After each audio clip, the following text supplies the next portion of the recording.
Every image of Mars that has ever settled into your memory has hidden the same quiet illusion, a horizon of red dust beneath a pale salmon sky, distant mountains rising above endless plains, the faint outline of valleys carved long ago by rivers that no longer exist. Sometimes a sunrise, sometimes the silhouette of an astronaut standing confidently against the emptiness, gazing toward a future that feels almost inevitable. The planet appears lonely, certainly, harsh without question, but somehow familiar. It is still a landscape. Your mind immediately begins filling it with possibilities. A settlement here, a greenhouse there, roads stretching between domes, children who have never seen rain, civilization continuing, simply relocated. But this comforting picture depends upon something your brain does almost automatically. Whenever you see a landscape, you assume it belongs to life. Every valley on Earth carries this assumption without effort. Every mountain has air flowing across its slopes. Every desert still belongs to an atmosphere thick enough for birds to cross and storms to form. Even Antarctica, where temperatures plunge below -60 degrees Celsius, remains wrapped inside the same protective blanket that every human being has breathed since birth. Mars only resembles those places. It does not participate in the same reality. The difference is so fundamental that language struggles to describe it. Because Mars is not merely a colder Earth, it is not a drier Earth, it is not an empty Earth waiting for people to arrive. It is a planet where almost every condition that quietly permits your existence has already disappeared, long before the first human being imagined crossing space. Mars had spent billions of years becoming something profoundly incompatible with creatures like us, not through violence, not through catastrophe, but through silence. Its atmosphere slowly escaped into space. Its magnetic shield faded. Its surface froze. Its water retreated beneath rock and ice. Its chemistry continued without witnesses for longer than complex life has existed on Earth. Mars has remained almost perfectly indifferent to the possibility of human arrival. And yet, among all the worlds beyond our own, it continues to occupy a strange place inside the human imagination, not because it is easy, but because it is close. Close enough that sunlight still reaches it. Close enough that robotic explorers can arrive within months instead of decades. Close enough that its seasons resemble our own. Close enough that, from millions of kilometers away, it almost appears patient, as though it has simply been waiting. This illusion has followed Mars for centuries. Ancient observers watched a wandering red light crossing the night sky and associated it with blood, conflict, and distant gods. Telescopes later revealed bright polar caps and dark markings that shifted with the seasons. In the 19th century, some observers believed they had seen enormous canals crossing its surface, imagining a civilization desperately transporting water across a dying world. The canals never existed, but the hope remained. Every generation projected something onto Mars. A neighbor, a mystery, a warning, a destination. In the 20th century, spacecraft replaced imagination with photographs. Orbiters mapped vast volcanoes taller than any mountain on Earth. Rovers rolled across ancient lake beds, discovering minerals that formed only in the presence of water billions of years ago. Each mission answered questions while quietly creating new ones. Mars had once been different, not Earth, but different.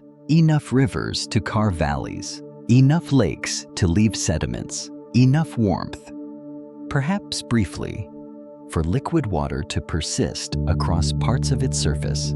It became tempting to tell the story as though Mars had simply taken a wrong turn in planetary history, as though, given sufficient technology, humanity might reverse that story, restore what was lost, continue where nature stopped. But this is where the picture begins to change, because planets are not abandoned houses waiting for new occupants. They are entire physical systems. Their histories are written across billions of years. Every atom in their atmosphere, every mineral beneath their soil, every degree of temperature, every invisible particle arriving from deep space. These are not background details. They are the conditions that determine whether biology can exist at all. Earth feels ordinary only because you have never experienced anything else. Every breath you have ever taken has relied upon an atmosphere that presses gently against your skin with a force so constant, you stop noticing it before you learn to speak. Every heartbeat has unfolded beneath the protection of an invisible magnetic field extending tens of thousands of kilometers into space, quietly diverting dangerous particles away from your body. Every cell inside you was assembled under precisely this gravity, precisely this pressure, precisely this chemistry. Remove enough of these conditions, and survival does not simply become difficult. It becomes something that must be manufactured every second. This is the reality hidden beneath the dream of living on Mars. The greatest obstacle is not distance. It is not engineering. It is not even money. The true challenge is that humanity has mistaken adaptability for independence. We often speak as though intelligence has freed us from nature. Cities replace forests. Medicine defeats disease. Aircraft ignore mountains. Spacecraft leave the planet entirely. From this perspective, Mars appears to be merely the next engineering problem, awaiting a sufficiently advanced civilization. But intelligence has never exempted us from biology. It has only delayed our awareness of its boundaries. Every achievement of civilization has occurred inside an environment that continued quietly, supporting every human body involved in creating it. Even the astronauts aboard the International Space Station survive only because an intricate machine continuously rebuilds pieces of Earth's environment around them. Pressure, temperature, oxygen, water, shielding. Remove any one of these long enough, and the illusion of independence disappears almost immediately. Mars asks a question far more uncomfortable than whether humans can reach another planet. It asks whether creatures shaped entirely by one world can ever truly belong to another. Not visit, not explore, not survive for a season, but belong. Because belonging is something evolution grants over millions of years, not something engineering can simply declare. The red planet waits exactly as it has waited for ages beyond imagination. Silent beneath a sky too thin to carry sound very far. Frozen beneath a sun that shines with less than half the warmth reaching Earth. Unconcerned by ambition, unaffected by dreams. And perhaps the most unsettling possibility is that Mars is not unusually hostile at all. Perhaps it is simply normal. Perhaps Earth, with its oceans, forests, breathable skies, protective magnetosphere, and astonishing abundance of life, has quietly convinced us that planets are meant to welcome us. The universe has made no such promise. Mars merely happens to be the first place close enough for us to discover just how extraordinary home has always been, long before there were cities, languages, or even the first uncertain footsteps of our earliest ancestors. Earth had already spent billions of years preparing a place where creatures like us could eventually appear. It did not prepare consciously. There was no design, no intention, no destination waiting at the end of geological time. Volcanoes reshaped continents without purpose. Oceans formed and evaporated.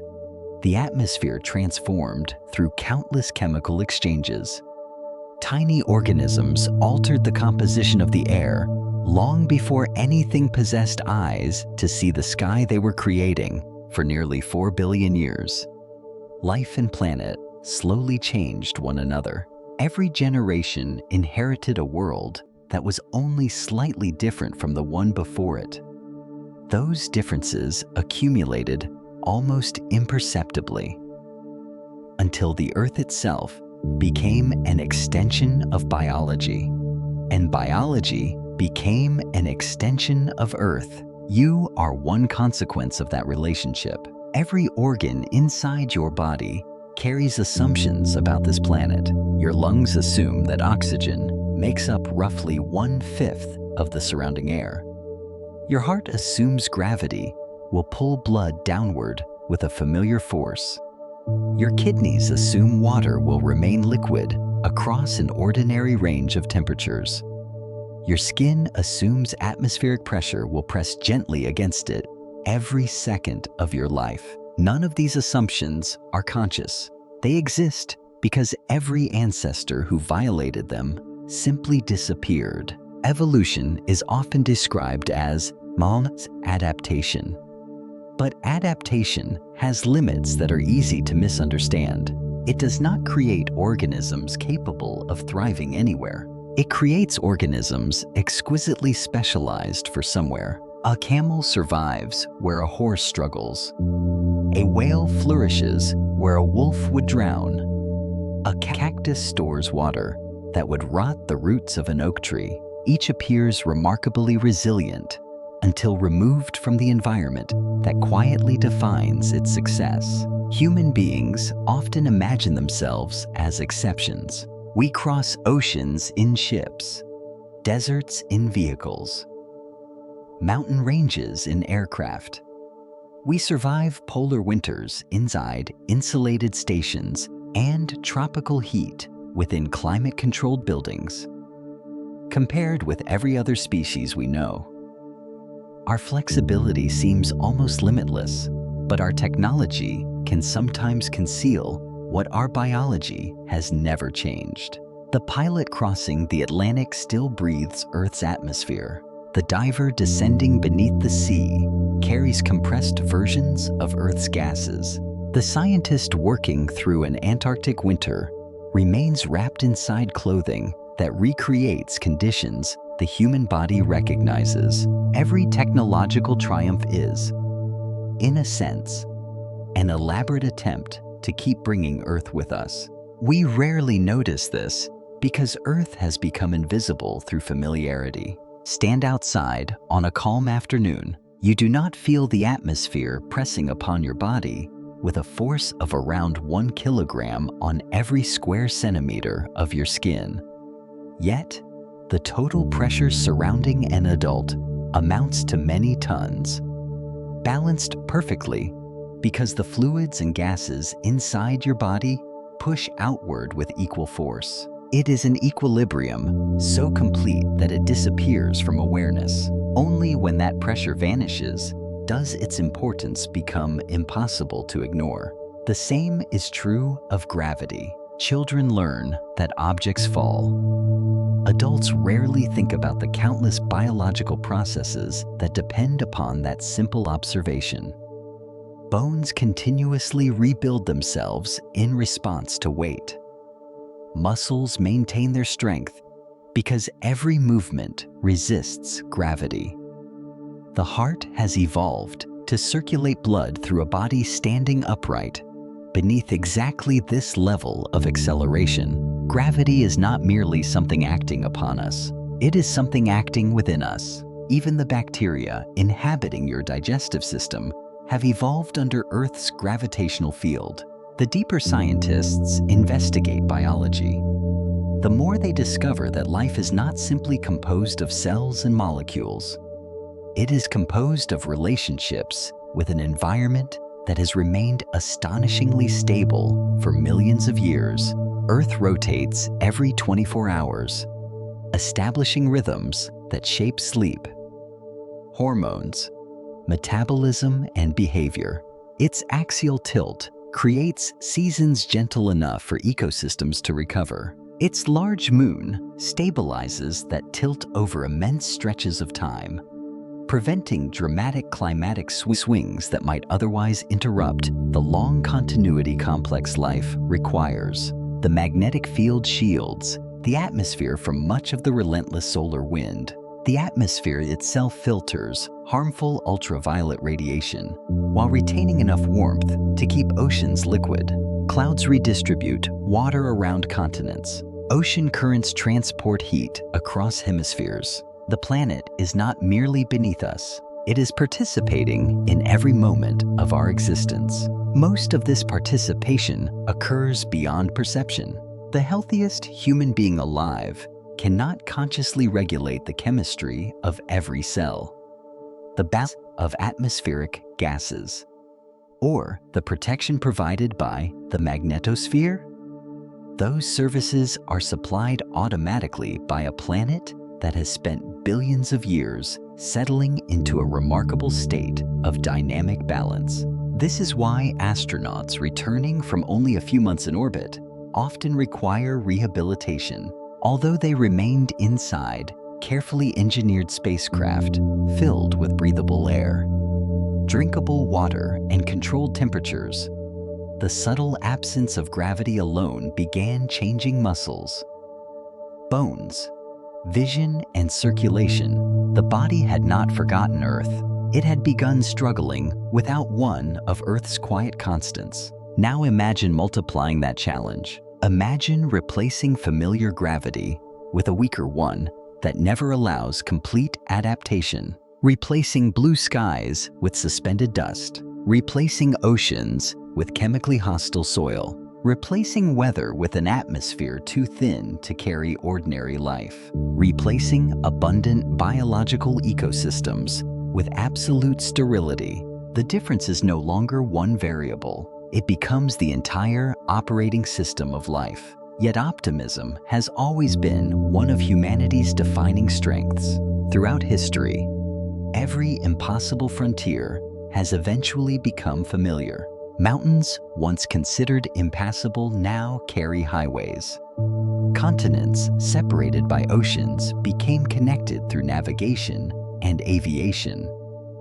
People naturally assume that Mars belongs to the same tradition, that it is simply the next chapter in an ancient story of exploration. There is truth in that belief. Human beings almost certainly will walk across the Martian surface. Scientific stations may operate there for years.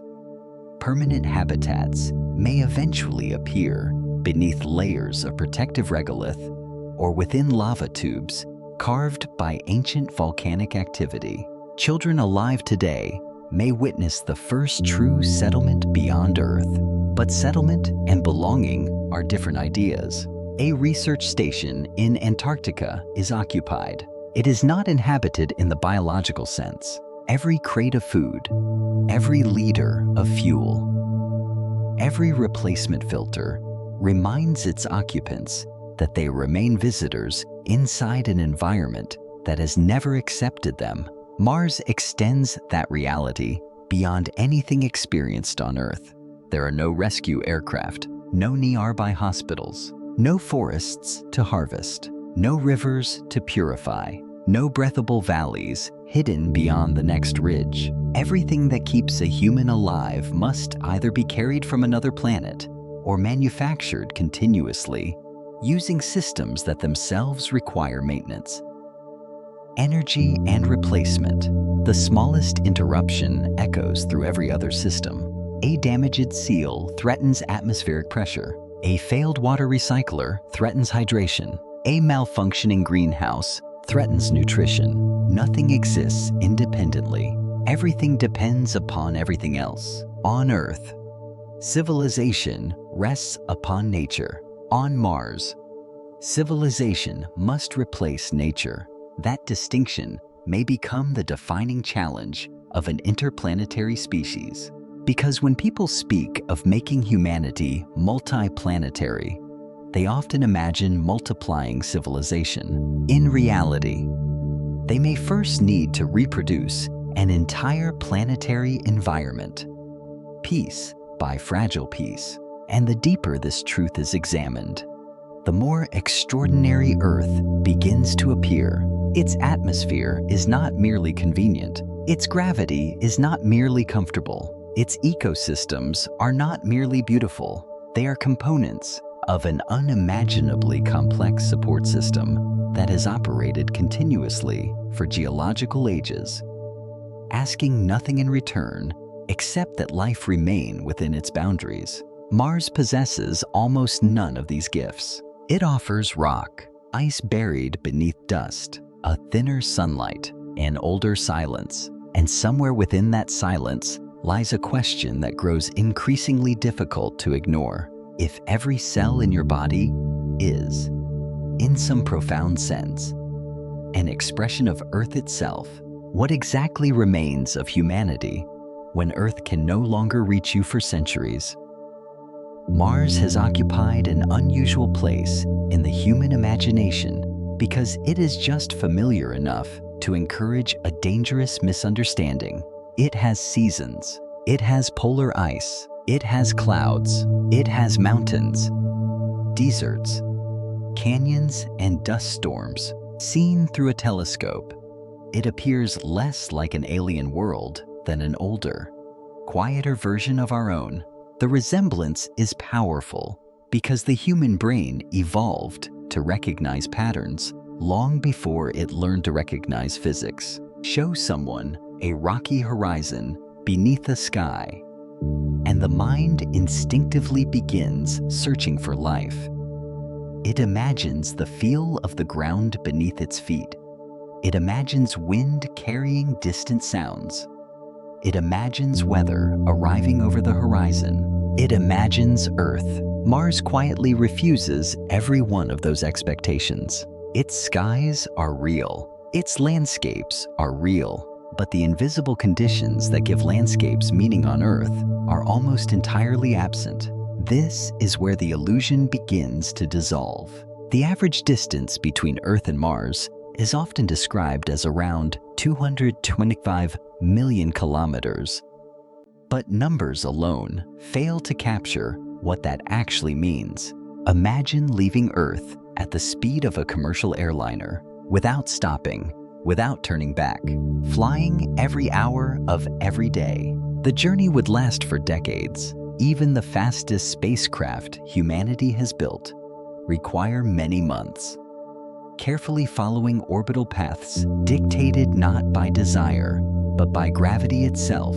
Mars is not simply far away. It occupies a different rhythm of existence. Launch opportunities arrive only about every 26 months. When the two planets move into favorable alignment around the Sun, miss that narrow window, and the next chance does not come next week or next month. It comes more than 2 years later. Already, Mars is teaching a lesson unfamiliar to modern civilization. Earth has conditioned us to expect immediacy. Mars restores patience as a law of nature. Yet once the spacecraft finally arrives, another surprise emerges from orbit. Mars is breathtaking. The immense shield volcano, known as Olympus Mons, rises approximately 22 kilometers above the surrounding plains, making it the tallest volcano yet discovered in the solar system. Its base stretches hundreds of kilometers across, so vast that an observer standing upon its slopes would struggle even to perceive they were climbing a mountain at all. The curvature of the volcano disappears into the curvature of the planet itself. Nearby lies Valles Marineris, a canyon system stretching more than 4,000 kilometers across the Martian surface. Placed upon Earth, it would span much of an entire continent.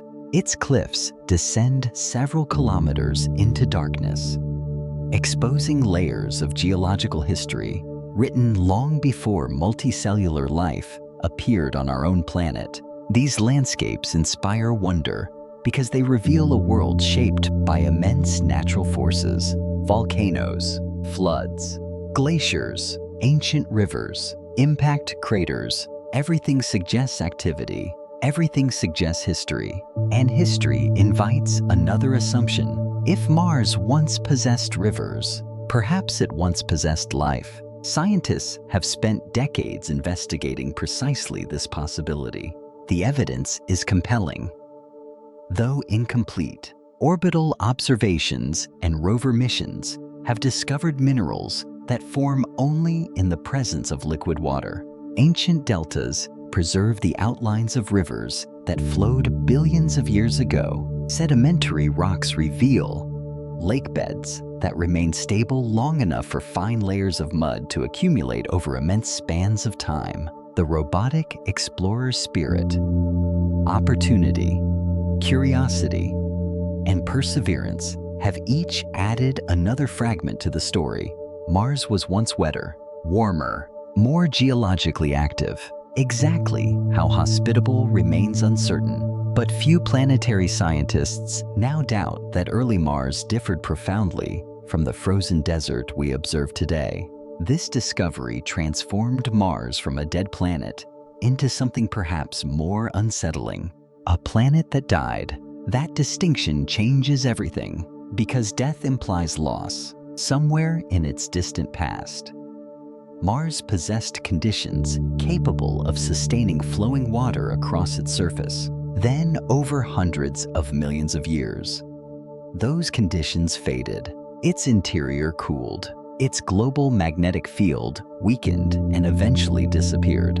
Without that invisible shield, charged particles carried outward by the solar wind slowly stripped away much of the atmosphere.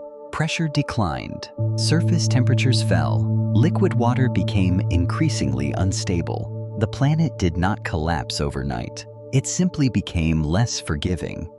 Century after century, millennium after millennium, until eventually almost nothing remained except rock, dust, and ice. No single catastrophe announced the transition. No cosmic explosion. No dramatic extinction visible from space. Just physics proceeding patiently across geological time. This gradual transformation is psychologically difficult to grasp because human civilization measures time in generations. Mars measures time in epochs. Imagine a city slowly losing one brick every century. No resident would notice. No historian could identify the exact moment it ceased becoming a home. Yet after millions of years, nothing would remain except scattered stones. Mars underwent something similar, not with buildings, but with habitability itself. The conditions necessary for complex surface life did not disappear in a single moment. They slowly leaked away into space. What remains today is not merely a colder version of that ancient world. It is the accumulated result of billions of years, during which every process supporting life became progressively weaker. This perspective forces another uncomfortable realization. When people imagine settling Mars, they often picture humanity bringing life to a barren world.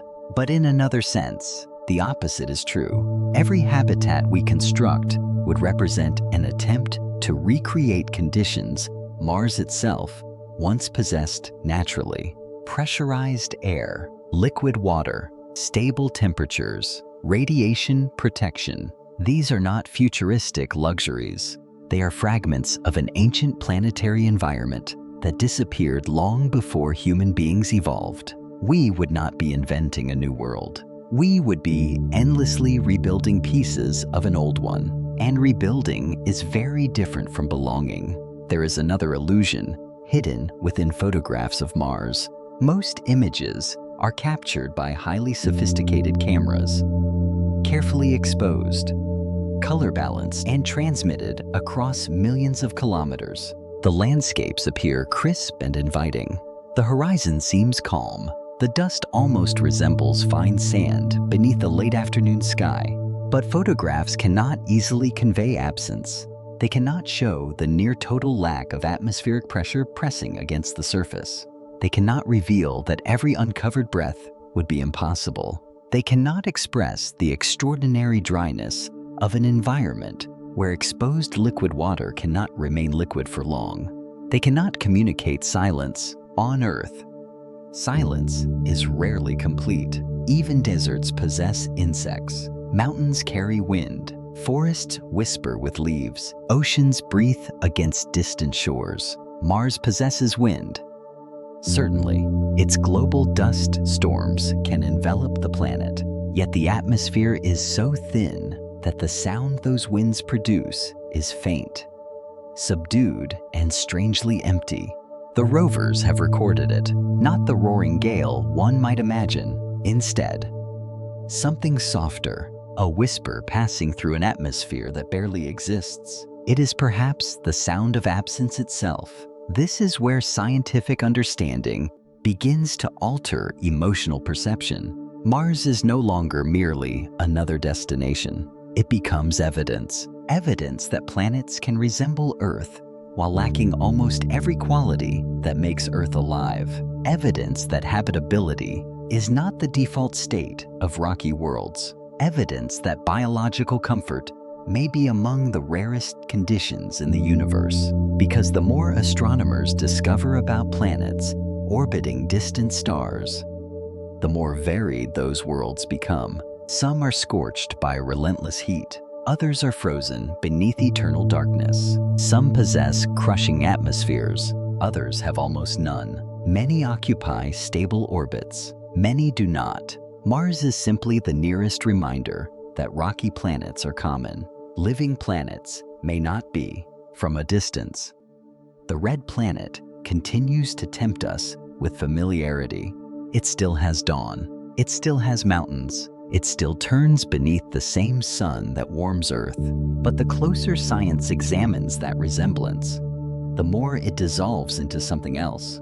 Not hostility, not malice, only indifference. And perhaps that is the deeper revelation. Mars is not trying to prevent us from living there. The universe simply never arranged itself with us in mind.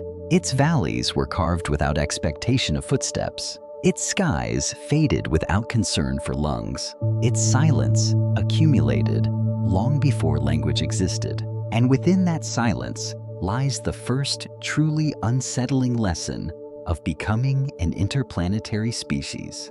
A planet does not need to be violent in order to be uninhabitable. Sometimes it only needs to stop being alive. There is a quiet experiment you can perform without leaving your chair. Take a slow breath. Do nothing else. Do not think about your lungs expanding, the oxygen passing through millions of tiny air sacs, the red blood cells waiting to carry it throughout your body. Simply breathe once and notice how completely effortless it feels. Now imagine discovering that this ordinary act, the most constant rhythm of your entire existence, is no longer possible anywhere outside a carefully engineered room. Not because the air is poisonous, not because smoke has filled the skies, because there is almost no air at all. This is perhaps the first reality about Mars that the human imagination consistently underestimates. People often describe its atmosphere as thin. The word sounds reassuring. Thin suggests less of something familiar, a thinner blanket, a thinner forest, a thinner crowd. But Mars does not possess a thinner version of Earth's atmosphere. It possesses something that is, in practical terms, almost the absence of one. At the average surface, atmospheric pressure on Mars is only about 0.6% of the pressure at sea level on Earth. The comparison is so extreme that ordinary intuition begins to fail. Standing on Mars without protection would not resemble climbing a very high mountain. It would resemble entering an environment for which no human physiology has ever been designed. On Earth, even at the summit of the highest peaks, enough atmospheric pressure remains for mountaineers to survive with supplemental oxygen for limited periods. Their greatest enemy is the decreasing availability of oxygen. On Mars, oxygen is only part of the problem. Pressure itself becomes the enemy. Human biology depends upon surrounding pressure in ways that are almost impossible to appreciate because it has never been absent. Water boils when its vapor pressure exceeds the pressure surrounding it at sea level. That requires heating water to 100 degrees Celsius. On Mars, the surrounding pressure is so low that liquid water struggles to remain liquid even at much lower temperatures. It either freezes or turns directly into vapor. The planet exists near a physical boundary where one of life's most essential substances becomes fundamentally unstable. The same physics quietly applies to the human body. Blood would not instantly boil inside your veins because the circulatory system maintains its own pressure, but exposed moisture in the eyes, the mouth, the airways would begin responding immediately to the surrounding environment. The danger is not cinematic explosion. Reality is quieter and therefore far more disturbing. Consciousness would fade rapidly without a pressurized suit. Not because Mars attacks the body, but because the body has lost the invisible ocean of air in which it has always existed. It is easy to forget that every human being lives at the bottom of an atmospheric sea. The column of air above you extends for hundreds of kilometers, gradually thinning into space. Although most of its mass lies close to the surface, that immense envelope continuously presses downward, creating the stable conditions within which liquid water, weather, respiration, and life itself become possible. Earth does not merely have an atmosphere, it has enough atmosphere. Mars once may have possessed considerably more. Evidence gathered by orbiters and missions, including observations from NASA's MAVEN spacecraft, indicates that the solar wind has gradually stripped away large portions of the Martian atmosphere over billions of years. After the planet lost its global magnetic field, the process was not dramatic. There were no planetary explosions, no visible catastrophe. Individual atoms escaped into space one by one, year after year, age after age. Eventually, what remained could no longer support the surface environment that earlier Mars may once have enjoyed. There is something profoundly unsettling about this story. A planet can become uninhabitable without changing its appearance very much. The mountains remain, the valleys remain, impact craters remain almost untouched for hundreds of millions of years because so little weather exists to erase them from orbit. Mars still looks like a complete world. Only when examined through the lens of physics does the deception become clear. It has the architecture of a living planet. It no longer possesses the operating conditions. This distinction becomes painfully important when engineers imagine building permanent settlements. The habitat itself is not merely a shelter, it is a replacement atmosphere. Every wall must withstand a relentless pressure difference between the breathable environment inside and the near vacuum outside. Every airlock becomes a boundary between two incompatible worlds. Every seal, valve, and pressure vessel becomes part of a planetary life support system. On Earth, a cracked window is an inconvenience. On Mars, even a relatively small structural failure could become an emergency demanding immediate response. The habitat does not simply keep people warm, it keeps the laws of a terrestrial biology functioning. This dependence changes the psychology of architecture itself. Most buildings on Earth protect us from weather. A house shields us from rain. A cabin keeps out snow. A lighthouse resists ocean storms. Yet even if every wall disappeared, the surrounding atmosphere would still permit breathing. The environment outside remains fundamentally alive. On Mars, the opposite is true. The building is not separating comfort from discomfort. It is separating habitability from non-habitability.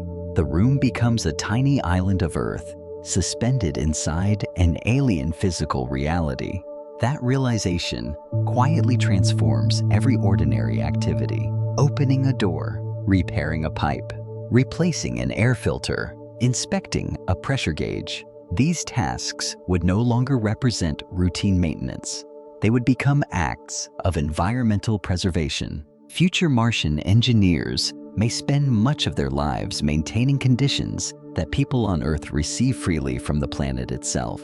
The atmosphere would no longer be something surrounding civilization. Civilization would have to manufacture the atmosphere. This dependence reaches into every corner of existence. Plants would require carefully balanced gases. Machines would require stable thermal conditions. Water recycling systems would need to recover almost every molecule, because importing replacements across interplanetary distances would always remain extraordinarily expensive and logistically demanding. Even the simple act of walking outdoors would require carrying an artificial environment on one's back. The spacesuit is often imagined as protective clothing.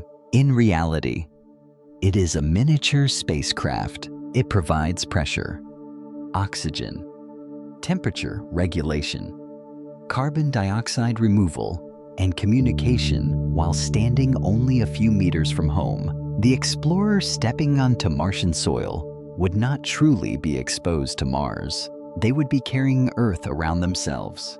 This is where another familiar assumption begins to fracture. We often speak about colonizing Mars as though we will gradually become accustomed to it. History encourages this expectation. Human beings adapted to forests, islands, mountains, and deserts because those places remained within the biological operating range of our species.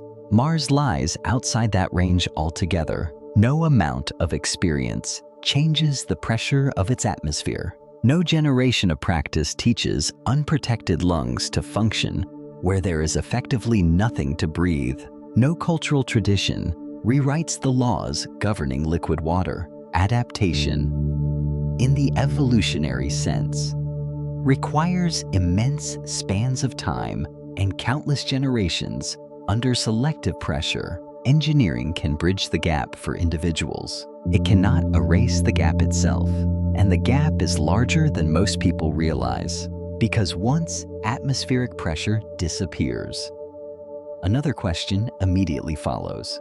If a planet cannot naturally preserve something as simple as a single human breath, how many other invisible gifts of Earth have we mistaken for universal features of the cosmos? The answer is far less comforting than the red horizon ever suggested. Every layer of scientific understanding reveals another condition that Earth quietly satisfies without effort. Every layer removed from Mars exposes another dependence we never knew we had. The atmosphere was only the first. Beyond it waits an emptier sky, one through which the universe itself reaches the surface with far fewer obstacles than life on Earth has ever experienced. If Mars possessed one mercy, it would be that its dangers announced themselves clearly. A horizon filled with poisonous gas, a landscape covered in boiling oceans, a world where the ground itself burned beneath every step. Human beings understand visible threats. We evolved to recognize teeth, fire, storms, and falling rocks. Our instincts prepare us for danger that can be seen. Mars offers something far more difficult. Its greatest danger is almost completely invisible. Stand upon the Martian surface at noon, and the sky would not appear especially frightening. The sun would still rise in the east. Its light would still cast shadows across the rust-colored plains. The landscape would appear calm enough that your mind might briefly forget where it was. But every second, particles born in distant corners of the universe would be passing effortlessly through that tranquil scene. Some would have begun their journeys inside violent stellar explosions that occurred millions of years before the first human ancestors walked upright. Others would have been accelerated to extraordinary energies by collapsing stars, magnetic fields surrounding neutron stars, or phenomena that astrophysics still struggles to explain completely. They travel across interstellar space, almost undisturbed. Entire solar systems drift silently through their paths. Most continue onward without ever encountering a planet. A few arrive here, on Earth. This constant rain of high-energy particles is largely hidden from experience. Our atmosphere absorbs much of their energy long before they reach the ground. Above the atmosphere, another guardian quietly performs its task. Earth's magnetic field stretches tens of thousands of kilometers into space, forming an invisible shield that redirects many charged particles carried by the solar wind. It is not perfect. Nothing in nature is. But perfection has never been necessary, only enough protection for life to flourish. We almost never think about this shield because we cannot see it. Yet if human eyes were capable of observing magnetic fields directly, our planet would appear surrounded by an immense glowing cocoon, continuously deflecting streams of charged particles arriving from the sun. Auroras are among the few visible reminders that this invisible defense exists. The shimmering curtains of green and crimson light dancing across polar skies are not merely beautiful. They are evidence that Earth is intercepting radiation that might otherwise penetrate much deeper into the atmosphere. Mars once possessed something similar. Evidence preserved within ancient rocks suggests that billions of years ago, the young planet generated a global magnetic field through movements within its molten interior, for reasons still investigated by planetary scientists. That internal dynamo eventually weakened and ceased. Its protective shield vanished. The atmosphere, no longer defended against the solar wind, slowly began escaping into space. What remained was a planet increasingly exposed to the surrounding universe. This history is not simply geological, it is biological, because every living organism that has ever existed on Earth evolved beneath the assumption that the planet itself would intercept much of the radiation arriving from space. DNA is remarkably resilient. Cells possess intricate repair mechanisms capable of correcting countless mistakes every day. Yet those systems evolved within limits. Increase radiation beyond those limits for years or decades, and damage accumulates faster than repair. The danger is subtle. Radiation rarely kills dramatically. Instead, it alters probabilities. One damaged strand of DNA, another mutation, a slightly greater chance that a healthy cell begins dividing when it should not, an increased likelihood of cataracts, cardiovascular disease, neurological changes, or cancer many years later. There is something psychologically unsettling about this kind of threat. It does not roar. It counts. Each particle contributes almost nothing. Billions contribute everything. Astronauts aboard the International Space Station already experience higher radiation exposure than people living on Earth because they orbit above much of the atmosphere's protective mass. Yet they remain partially shielded by Earth's magnetic field. A journey to Mars extends far beyond that protection. For months during interplanetary travel, astronauts would inhabit a spacecraft surrounded by deep space itself. Upon arrival, they would find a planet offering only limited refuge. The thin Martian atmosphere provides some shielding, but far less than Earth's. Without substantial protection, settlers would accumulate radiation doses significantly greater than those experienced on our homeworld. This is why so many proposed Martian habitats share a surprisingly humble architectural idea.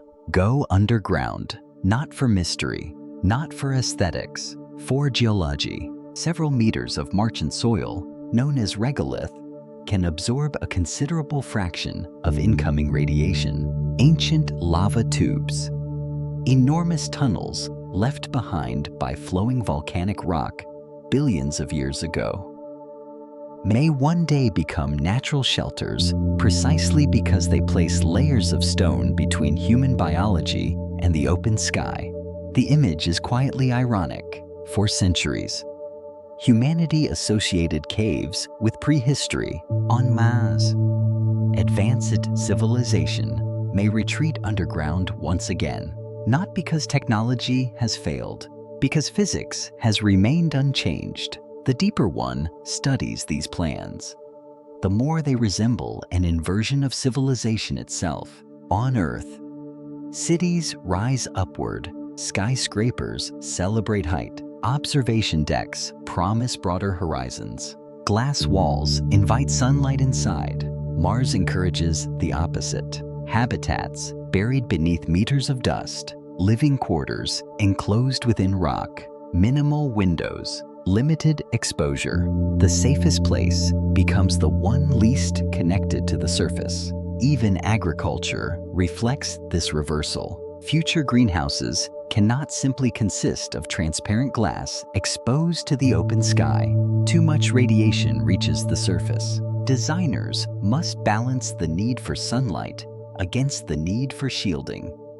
Perhaps filtering light through buried fiber optic systems or artificial illumination powered by nuclear reactors or vast solar installations. Every solution creates another engineering challenge. Every engineering challenge creates another dependency. One layer protects another. One machine sustains another. One failure ripples outward. This growing complexity reveals something profound about planetary habitability. Earth protects life through simplicity. The atmosphere exists without maintenance. The magnetic field requires no repairs. Clouds recycle water without human supervision. Forests regenerate through biological processes older than mammals. On Mars, protection becomes artificial. Every safeguard must be designed, monitored, inspected, and eventually replaced. Nature no longer performs the background work. Civilization must assume responsibility for every invisible service that Earth once provided automatically. This distinction grows heavier with time. A mission lasting 6 months can tolerate extraordinary inconvenience. A settlement lasting 60 years cannot. A civilization lasting 6 centuries faces questions that no spacecraft has ever needed to answer. How often must shielding be renewed? How does persistent low-level radiation affect unborn children? What subtle biological changes emerge only after generations? Can human evolution itself begin responding to a world so fundamentally different from the one that shaped us? Science does not yet possess complete answers. That uncertainty is not a weakness. It is honesty. Mars has never hosted human beings long enough for those answers to exist. And perhaps uncertainty itself becomes one of the greatest psychological burdens. The first settlers would not merely be explorers. They would become participants in the largest biological experiment our species has ever conducted. Their own bodies would generate data no laboratory on Earth can fully predict. Every year survived would teach something new. Every generation born there would answer questions that today remain entirely theoretical. There is courage in such exploration, but courage should never be confused with safety, because beyond every habitat wall, beyond every buried shelter, beyond every carefully engineered system, the universe continues exactly as it always has. Stars explode, galaxies collide, cosmic rays cross millions of light years without recognizing the existence of human civilization. Mars simply lacks enough protection to hide us from that ancient traffic. Perhaps this is the deeper lesson hidden within its quiet red deserts. Space is not empty because nothing exists there. It is dangerous because so much exists that cannot be seen. Invisible particles, invisible radiation, invisible histories stretching back to the earliest moments of the cosmos. Earth has spent billions of years standing between us and that reality. Mars does not, and once that invisible shield is gone, another truth begins to emerge. The universe has never stopped touching us. Our planet has simply been touching it first. It is tempting to think of gravity as the simplest force in everyday life. Drop a stone, and it falls. Pour water into a glass, and it settles at the bottom. Stand still, and your feet remain firmly connected to the ground.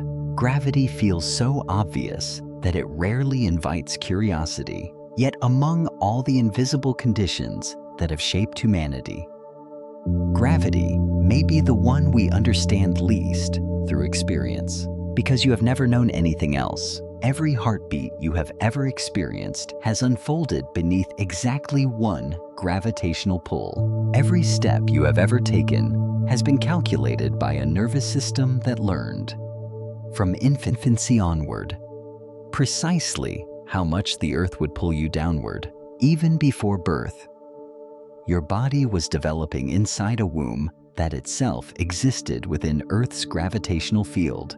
Your skeleton, muscles, inner ear, circulation and balance evolved together under a single constant that has remained almost unchanged for hundreds of millions of years. Gravity is not simply something acting upon the body. It is one of the conditions from which the body is built. Mars changes that condition. Its gravity is only about 38% of Earth's. At first glance, this sounds almost pleasant. An astronaut would feel lighter. Heavy equipment could be moved more easily. A person who struggled to lift 50 kilograms on Earth might lift the equivalent weight on Mars with surprising ease. Popular imagination often lingers here. People picture effortless leaps across red landscapes, graceful movements beneath a salmon-colored sky, perhaps even a sense of freedom impossible on Earth. The fantasy is understandable, but biology tells a quieter story. Your skeleton does not interpret reduced gravity as liberation. It interprets it as redundancy. Bone is living tissue, contrary to appearances. It is never truly finished. Throughout your life, specialized cells continuously remove old bone while others construct new bone in its place. This constant remodeling allows the skeleton to repair microscopic damage and adapt to changing demands. Lift heavy weights regularly, and bones respond by becoming stronger. Remain inactive for long periods, and they gradually lose density. The body invests resources only where physics tells it those resources are needed. Gravity is one of its most persistent instructors. Scientists first observed the consequences of removing that instruction during the early decades of human spaceflight. Astronauts returning from orbit often displayed significant reductions in bone density despite carefully designed exercise programs. Muscles weakened, balance deteriorated. The cardiovascular system adapted to weightlessness in ways that became problematic once gravity returned. The human body had not failed. It had adapted exactly as evolution prepared it to adapt. The environment changed. Therefore, the body changed. Mars occupies an uncertain middle ground, unlike astronauts aboard an orbiting spacecraft. Future settlers would not live in weightlessness. Objects would still fall. Walking would still require effort. Children born there would learn balance under a consistent gravitational field. Yet that field would remain permanently weaker than the one under which human biology evolved. And this creates one of the greatest unanswered questions in planetary medicine. How much gravity is enough? No laboratory on Earth can fully answer it. Researchers can simulate reduced gravity for brief periods. They can study astronauts in orbit. They can use bed rest experiments to mimic some physiological effects. But no human being has ever spent decades living under Martian gravity. No child has ever grown from birth to adulthood beneath it. No elderly person has ever aged there. Science possesses observations. It does not yet possess history. This uncertainty reaches far beyond bones. The heart itself is shaped by gravity. On Earth, every beat works against a familiar downward pull to circulate blood throughout the body. When astronauts first enter orbit, fluids shift upward toward the head because gravity no longer draws them downward with the same force. Faces appear swollen, legs become thinner. Over time, the cardiovascular system adjusts to this altered distribution. Upon returning to Earth, many astronauts experience dizziness or difficulty standing because their circulatory systems must relearn a gravitational environment they temporarily left behind. Mars presents an even stranger possibility. Perhaps the body would partly adapt. Perhaps it never fully would. Perhaps it would remain suspended between two biological states, neither entirely terrestrial nor entirely suited to its new home. Vision may also change. Studies of long-duration astronauts have revealed structural alterations affecting the eyes and optic nerves, likely related to fluid redistribution in microgravity. Researchers continue investigating the exact mechanisms. Whether Martian gravity would prevent, reduce, or merely alter these effects remains uncertain. Again, uncertainty becomes part of the environment.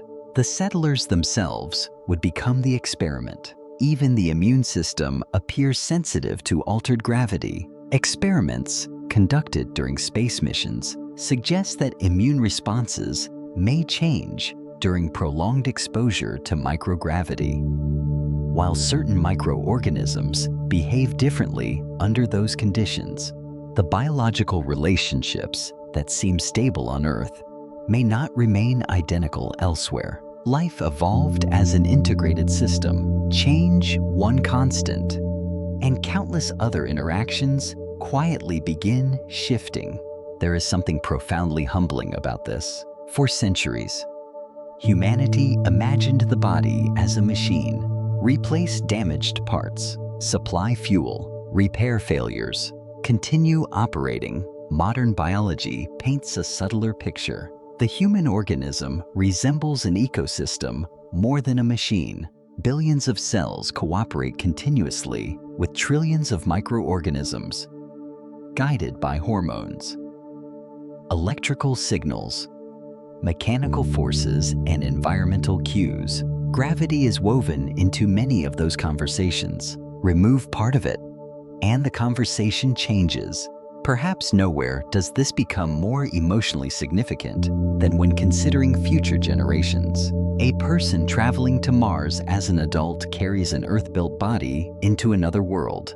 A child born on Mars would possess something entirely different. Every stage of development would unfold beneath weaker gravity.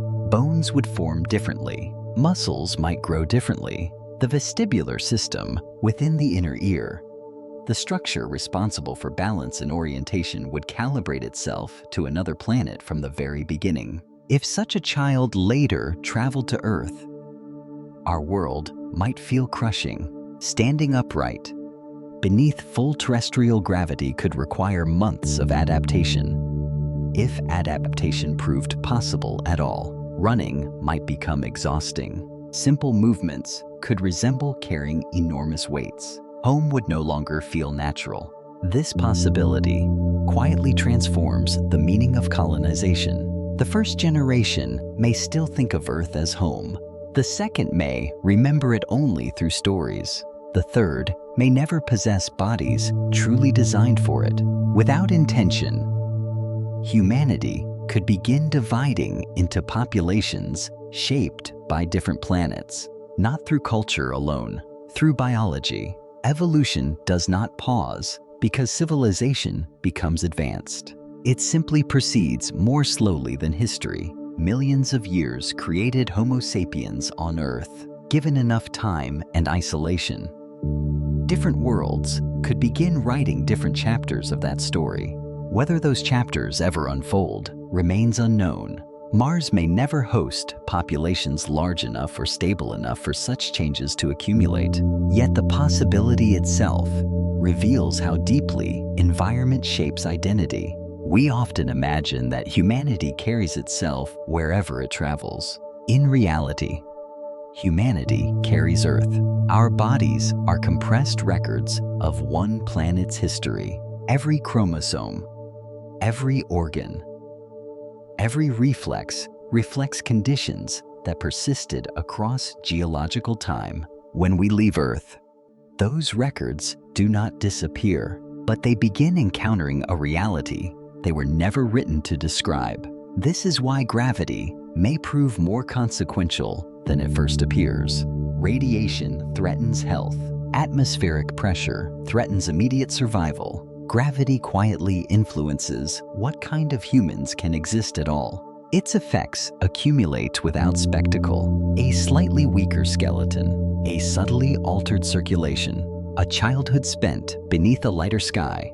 Decades later, those small differences may become profound, because planets do not simply determine where life survives.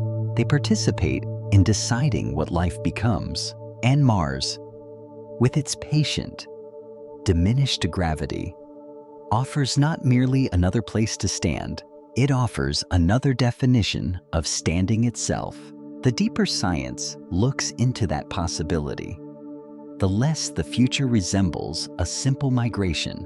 It begins to resemble a transformation, one that humanity may choose willingly, yet never completely control. Somewhere beyond the excitement of rockets and exploration lies a quieter question. If another world slowly changes the human body, generation after generation, at what point does surviving on Mars become something different from living as the people who first arrived there? There is an image that often appears in concept art of future Martian cities. Transparent domes rise from the red plains. Sunlight filters through glass. Trees line broad walkways. Families stroll between gardens while children play beneath an artificial sky. Beyond the dome, the desert stretches peacefully toward the horizon.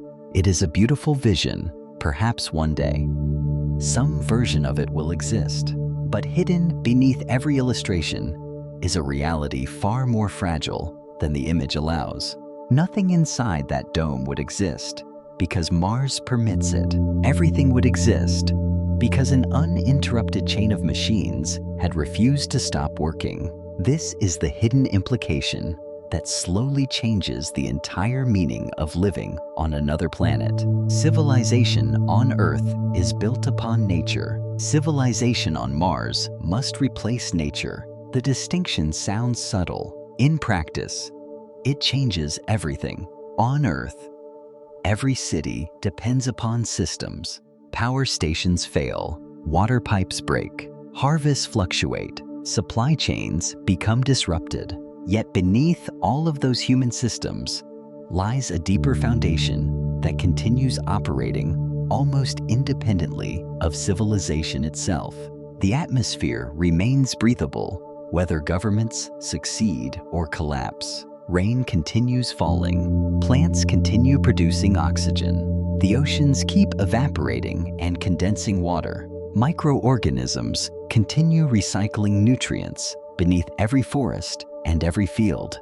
Earth is performing countless acts of maintenance every second. Human civilization merely adds another layer above them. Mars offers no such inheritance. Every liter of breathable air must be manufactured. Every drop of drinking water must be recovered. Every kilogram of food must either arrive from another world or be grown inside carefully balanced ecosystems. Every degree of temperature must be controlled. Nothing outside assists you. Nothing outside compensates for failure. A Martian settlement would therefore resemble something humanity has never attempted before. Not a city, not a colony, a continuous life support organism. Imagine a single breath on Earth.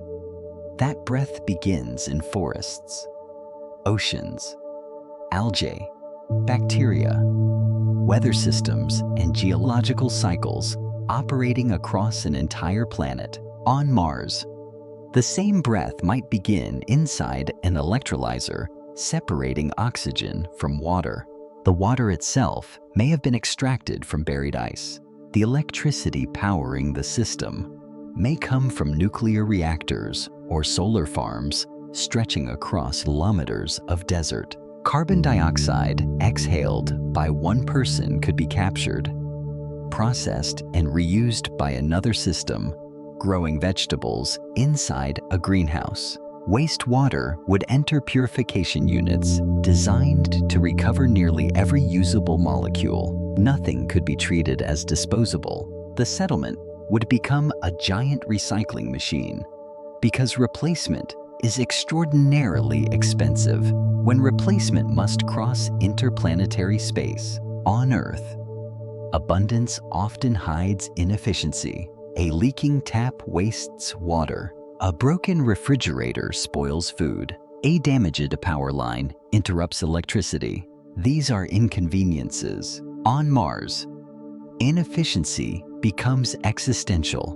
Waste is not merely careless. Waste is dangerous. The deeper engineers study Martian habitation, the more every resource begins resembling blood inside a living body. Air circulates, water circulates, heat circulates, nutrients circulate, energy circulates. Interrupt any one of those circulations for long enough, and every other system begins responding. A failed oxygen generator increases carbon dioxide. A damaged cooling system overheats electronics. An electrical shortage interrupts water purification. A failed greenhouse reduces food production while also changing atmospheric chemistry inside the habitat. Nothing remains isolated. The colony becomes less like a collection of buildings and more like a single organism whose organs happen to be machines. This interconnectedness creates a new psychological reality on Earth. Most people can ignore infrastructure. Few think about reservoirs while drinking a glass of water. Few consider electrical grids before turning on a light. Civilization has become so reliable that its complexity disappears into routine. Mars would not permit that luxury. Every inhabitant would understand, at least instinctively, how dependent life remains upon invisible systems. The quiet hum inside the walls would never simply be background noise. It would be reassurance, fans circulating breathable air, pumps moving recycled water, filters removing carbon dioxide, reactors generating electricity, computers monitoring pressure. Silence in some parts of the habitat might become frightening because silence could mean something had stopped. This dependence changes architecture in unexpected ways. A home on Earth is often valued for openness, large windows, high ceilings, natural ventilation. On Mars, efficiency favors the opposite. Compact spaces lose less heat. Rounded structures distribute pressure more safely. Windows remain small because every transparent surface weakens shielding against radiation and represents another structural challenge. Beauty itself may acquire new definitions. A thick wall of compacted regolith may become beautiful because it protects children from cosmic radiation. A quietly functioning air recycler may become beautiful because it means another day of survival. Reliability becomes aesthetics. Engineers become gardeners of existence. Yet perhaps the most remarkable challenge is not technological, it is ecological. Earth is not sustained by one machine. It is sustained by millions of interacting systems that evolve together across geological time. A forest does not merely contain trees.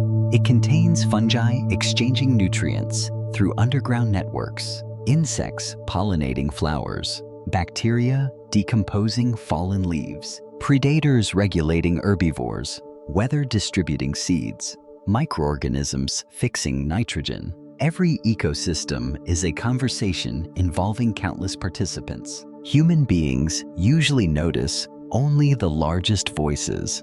Mars begins with almost none of those conversations. Scientists designing long-duration space habitats therefore confront an astonishing question. How much of Earth must accompany us? Only humans, or also plants, bees, microbes, fungi, the bacteria living within our own intestines? The answer appears increasingly comprehensive. Life does not travel alone. Every person carries trillions of microorganisms, forming an ecosystem as complex.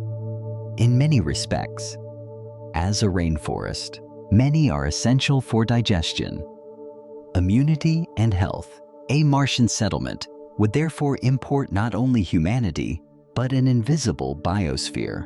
Earth would arrive inside every traveler. Perhaps nowhere is this dependence clearer than agriculture. Growing food on Mars is often imagined as simply planting seeds beneath artificial lights. Reality is more intricate. Plants require carefully balanced atmospheres, appropriate temperatures, water, nutrients, and protection from contamination. The soil itself cannot simply be used without treatment because Martian regolith contains chemicals, including perchlorates, that are hazardous to human health and problematic for agriculture.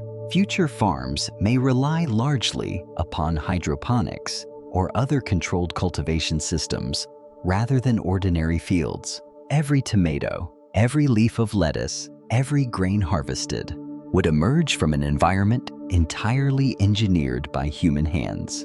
Nothing would grow accidentally. Nothing would flourish without supervision. This introduces an unfamiliar relationship between civilization and nature. On Earth, wilderness persists beyond our control. On Mars, there may be no wilderness at all, only environments intentionally maintained. Every garden becomes infrastructure. Every ecosystem becomes technology.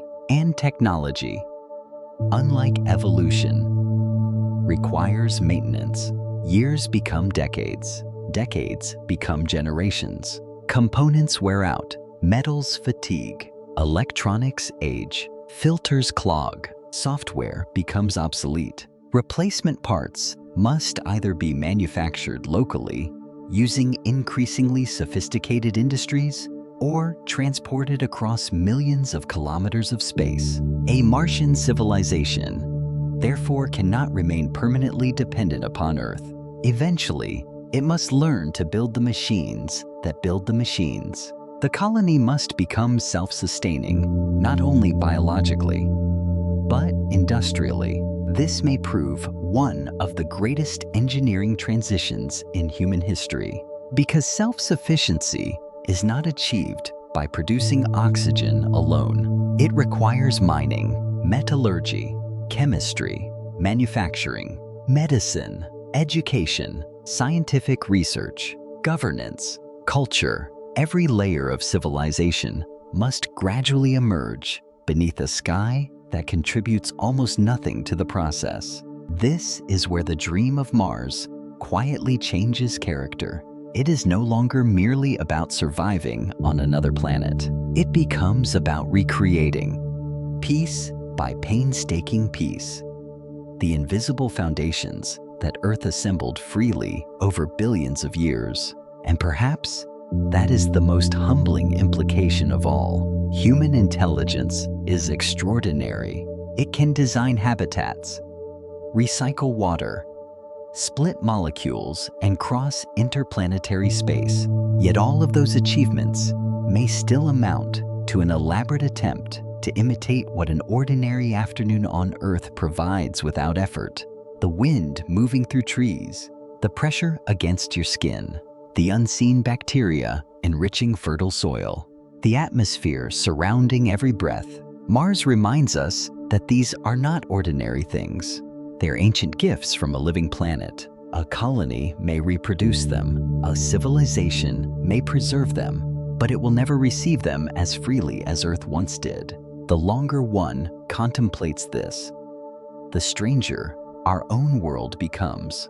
Because perhaps the greatest engineering project humanity will ever undertake is not building a city on Mars. It is attempting to replace, with machines, what one small blue planet has quietly been doing for us all along. Distance is often measured in kilometers.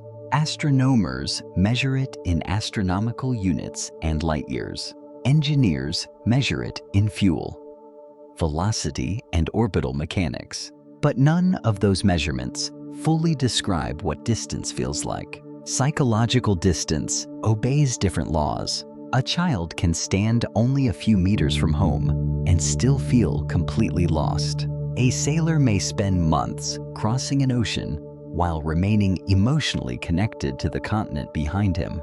Two people separated by half the planet can speak instantly, exchange photographs, watch the same sunrise through a video call, and forget, for a moment, that geography exists at all. Technology has quietly taught modern civilization to believe that distance is becoming irrelevant.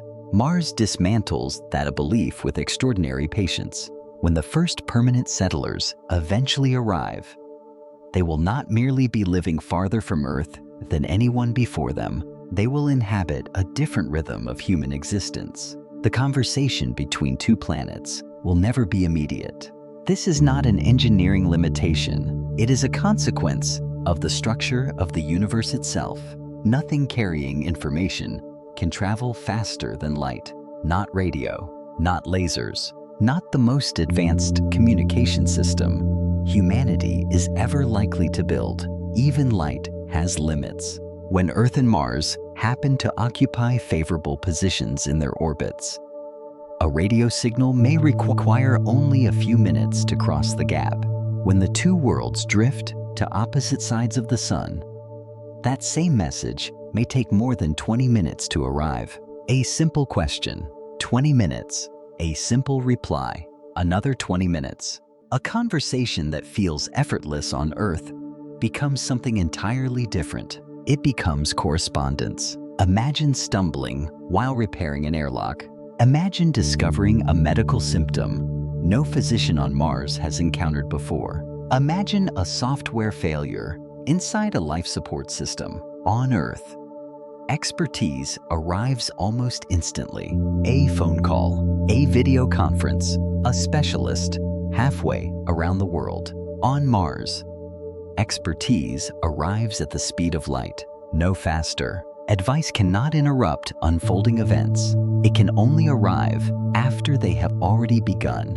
There is something quietly unsettling about this delay, because it restores a form of isolation that civilization has almost forgotten. For most of human history, communities survived by relying upon themselves.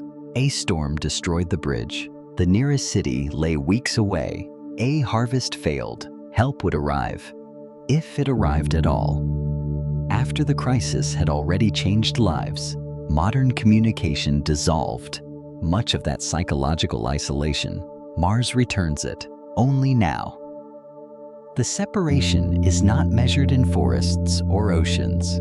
It is measured in the architecture of space-time itself. The settlers would learn something no previous generation has experienced. Earth still exists. Earth still cares. Earth simply cannot respond quickly enough. This distinction transforms every decision. Autonomy ceases to be an aspiration. It becomes a biological necessity. Medical teams must solve problems without immediate consultation. Engineers must repair systems using whatever materials remain available. Scientists must continue experiments without expecting constant supervision. Governments on Earth may offer guidance, but Mars will increasingly govern itself because delay makes central control impractical. History offers distant echoes of this process. Remote islands developed distinct cultures because ships arrived infrequently. Mountain valleys preserved languages for centuries because travel remained difficult. Continents, separated by oceans, evolved independently before navigation connected them again. Mars extends this principle beyond anything civilization has previously encountered. Not because 20 minutes is impossibly long, because 20 minutes never disappears. Every exchange carries it. Every emergency inherits it. Every relationship learns to breathe around it. Yet communication delay is only the beginning. There is another rhythm imposed by orbital mechanics that reaches much deeper into human life. Launch windows. Earth and Mars do not wait politely for one another. Each continues circling the sun according to immutable gravitational laws. The geometry permitting efficient travel appears only roughly every 26 months. Miss the opportunity, and the next one belongs to another season of the solar system. This reality quietly changes the meaning of departure. Leaving Earth is not like boarding an aircraft. It resembles departing with the tides. A family saying goodbye may already know the next reunion cannot physically occur for years, even if every spacecraft functions perfectly, even if no emergency intervenes. The planets themselves determine the schedule. Gravity becomes the calendar. Consider what this means for ordinary human experiences. Births, funerals, weddings, illness, parents growing older, children learning to walk. On Earth, distance often remains negotiable. Flights are rescheduled, journeys postponed, unexpected visits become possible. Mars removes that flexibility. Life continues on both worlds, yet the two histories gradually drift apart. The settlers will celebrate birthdays beneath another sky, while Earth passes through seasons they cannot share. Grandparents may die before a return journey becomes physically possible. Children born on Mars may know relatives on Earth only through delayed recordings and carefully timed conversations. The emotional architecture of family begins to change, not through conflict, through celestial mechanics. The universe quietly edits intimacy. This psychological separation becomes even more profound during the journey itself. A spacecraft traveling toward Mars occupies a peculiar category of existence. It belongs fully to neither world. Earth slowly shrinks behind. Mars remains a distant point ahead. For months, the travelers inhabit an artificial environment surrounded by profound emptiness. Outside the hull stretches a darkness unlike any experienced on Earth's surface. Not the darkness of night. Night on Earth remains filled with atmosphere, weather, birds, insects, distant cities, and the comforting certainty that a living world surrounds you. Deep space offers another kind of darkness. The stars remain brilliant because no atmosphere softens their light. The sun still shines, yet everything between those lights becomes astonishingly empty. The nearest assistance lies millions of kilometers away. The nearest breathable atmosphere belongs to a planet already receding into memory. There is no roadside, no harbor, no neighboring village, only trajectory. The spacecraft becomes an island moving through an ocean that contains almost nothing. Psychologists studying long-duration isolation already recognize how profoundly confinement influences human behavior. Research stations in Antarctica, submarines beneath the sea, and orbiting astronauts all provide valuable insight. Yet none of these analogs reproduce one crucial feature of a Mars mission. They all remain on Earth. Even the most isolated Antarctic base exists beneath Earth's sky. Aircraft can eventually arrive. Rescue remains conceivable. The planet itself still surrounds every inhabitant. A Mars mission crosses a threshold beyond which rescue becomes extraordinarily difficult, perhaps impossible.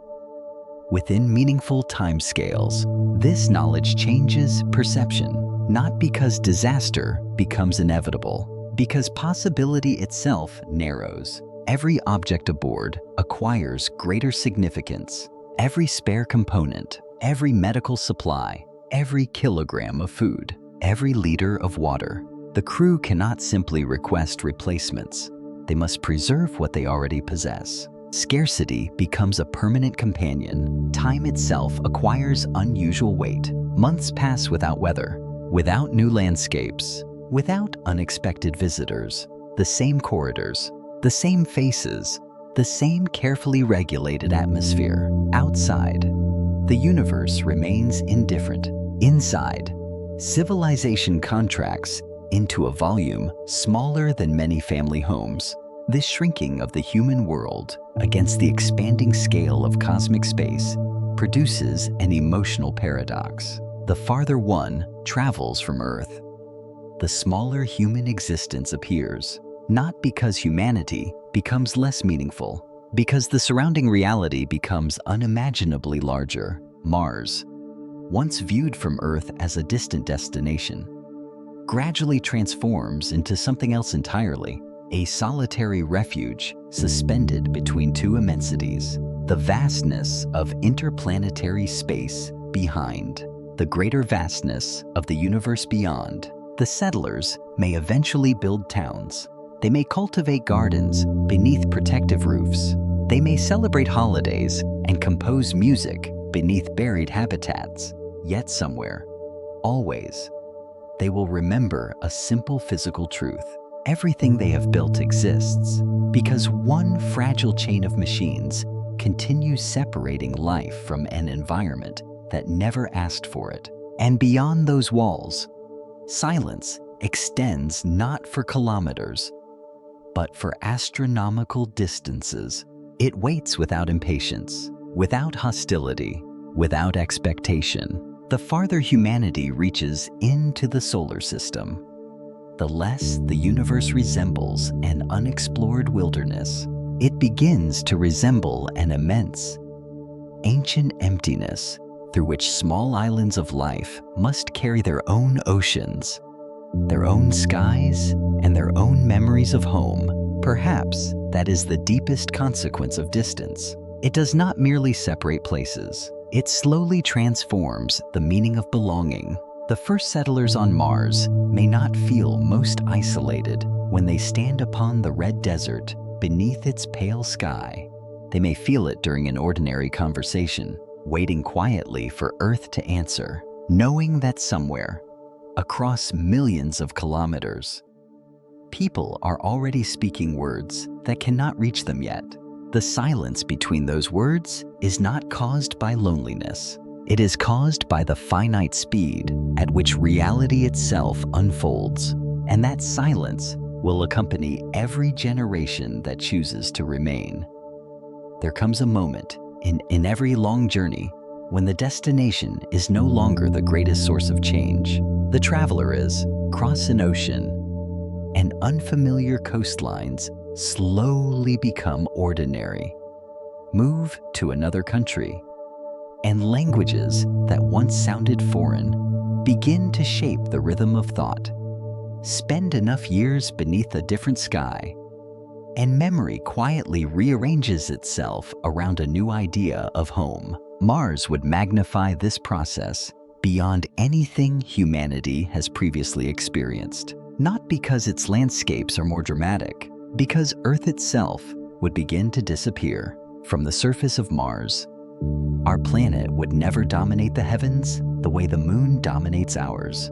It would not rise enormous above distant mountains. It would not flood the landscape with silver light. Most nights, Earth would appear simply as an exceptionally bright star, a pale point of blue-white light wandering among countless others, sometimes visible before dawn, sometimes after sunset, sometimes hidden altogether by the geometry of two planets moving endlessly around the sun. The world that gave birth to every human being who had ever lived would become almost indistinguishable from the stars surrounding it. This is one of the strangest transformations imagination struggles to grasp.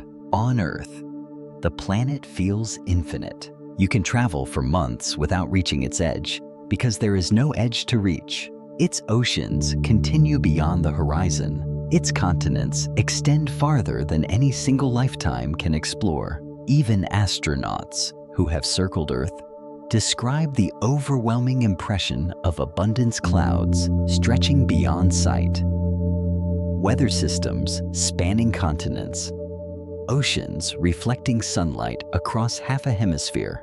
The planet feels immense because you remain inside it. Only from another world does its true physical size reveal itself.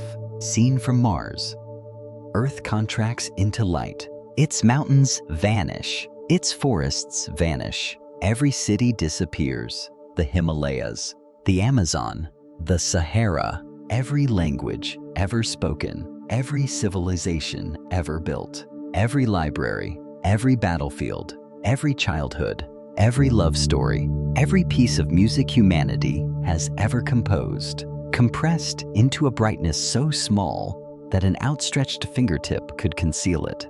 There is no violence in this transformation, only perspective. Yet perspective changes emotion. The famous photographs taken during the Apollo missions and later by deep space probes altered how millions of people thought about Earth. The image known as Earthrise revealed our planet suspended above the gray horizon of the moon. Later, the pale blue dot photograph captured by the Voyager 1 spacecraft from billions of kilometers away reduced Earth to less than a single pixel of scattered sunlight. Carl Sagan reflected that everyone you know, everyone you have ever heard of, every human being who ever lived out their lives upon that tiny point. Mars does not place Earth quite so far away, but it begins teaching the same lesson.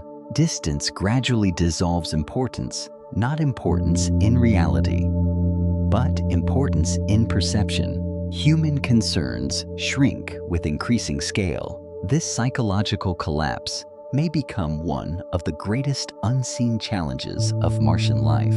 Because civilization depends upon shared immediacy, people care deeply about events unfolding around them because those events influence tomorrow. Election results, economic changes, storms approaching the coast, festivals filling city streets. On Mars, Earth continues living, but its present increasingly resembles history. News arrives after delay. Events unfold before responses become possible. Political debates continue on another planet whose atmosphere no longer surrounds you. The emotional center of gravity slowly shifts. At first, settlers may follow every development, every sporting event, every scientific breakthrough, every family celebration. But years pass. Children born on Mars attend schools their grandparents on Earth have never seen. Local traditions emerge. Local heroes appear. Local tragedies leave permanent marks upon collective memory. A new society begins growing not because anyone planned it, but because distance patiently cultivates difference. History has repeated this pattern many times. Ancient colonies eventually developed identities distinct from the civilizations that founded them. Ocean crossings, once lasting months, transformed empires into independent nations. Isolation encourages adaptation. Mars simply extends the process into space. Yet this time, the separation is reinforced not only by geography, but by biology. Imagine a child born beneath Martian gravity, listening to stories about rain, not recordings of rainfall. Actual rain, clouds forming naturally above forests, thunder rolling across valleys. The smell of wet soil after summer storms. For that child, these experiences may carry the same mythical quality that ancient sailors once attributed to legendary islands, real, yet never personally encountered. Earth becomes inherited memory, not lived experience. This inversion quietly changes language. Words acquire new emotional meanings. Home, weather, outside, sky, season, garden, ocean. They remain understandable, but they cease describing ordinary reality. On Mars, Outside means vacuum-thin air, lethal cold, and relentless radiation. Weather usually means drifting dust. A garden means a carefully regulated chamber sustained by pumps. Lights and environmental controls. The vocabulary survives. Its emotional landscape changes. The same transformation may occur with identity. Throughout history, people have identified themselves by family, culture, nation, or continent. Future generations may introduce another category: planet, not metaphorically, literally, Earth-born, Mars-born. The distinction may begin as simple description. Eventually, it may shape expectations, physiology, and culture. The first generation of settlers would carry Earth inside memory. The second might carry it inside stories. The third could know that only through archives. There is a quiet sadness within that progression, not because Mars lacks beauty. Its sunsets, colored blue by fine atmospheric dust, scattering light in unusual ways, possess an elegance found nowhere else in the solar system. Its immense volcanoes inspire awe. Its ancient river valleys preserve histories stretching back billions of years. The planet is not empty of wonder. It is empty of familiarity. And familiarity is one of the deepest forms of comfort the human mind possesses. Psychologists often describe place attachment as fundamental to well-being. Neighborhoods, landscapes, seasonal rhythms, the repeated experience of belonging somewhere. Mars asks whether belonging can be manufactured. Can affection develop for a world that constantly reminds you? It cannot sustain your existence without machinery. Perhaps it can. Human beings possess extraordinary emotional adaptability. People become attached to polar research stations, to submarines, to remote observatories, to spacecraft orbiting hundreds of kilometers above Earth. They celebrate birthdays there, decorate walls, share meals, tell stories. Meaning grows wherever people remain together long enough. A Martian settlement would almost certainly become beloved by those who built it. But notice where that love settles, not upon the environment, upon one another, upon the fragile habitat, upon the small circle of life carved out against overwhelming indifference. The emotional center shifts inward because the outer world offers little partnership.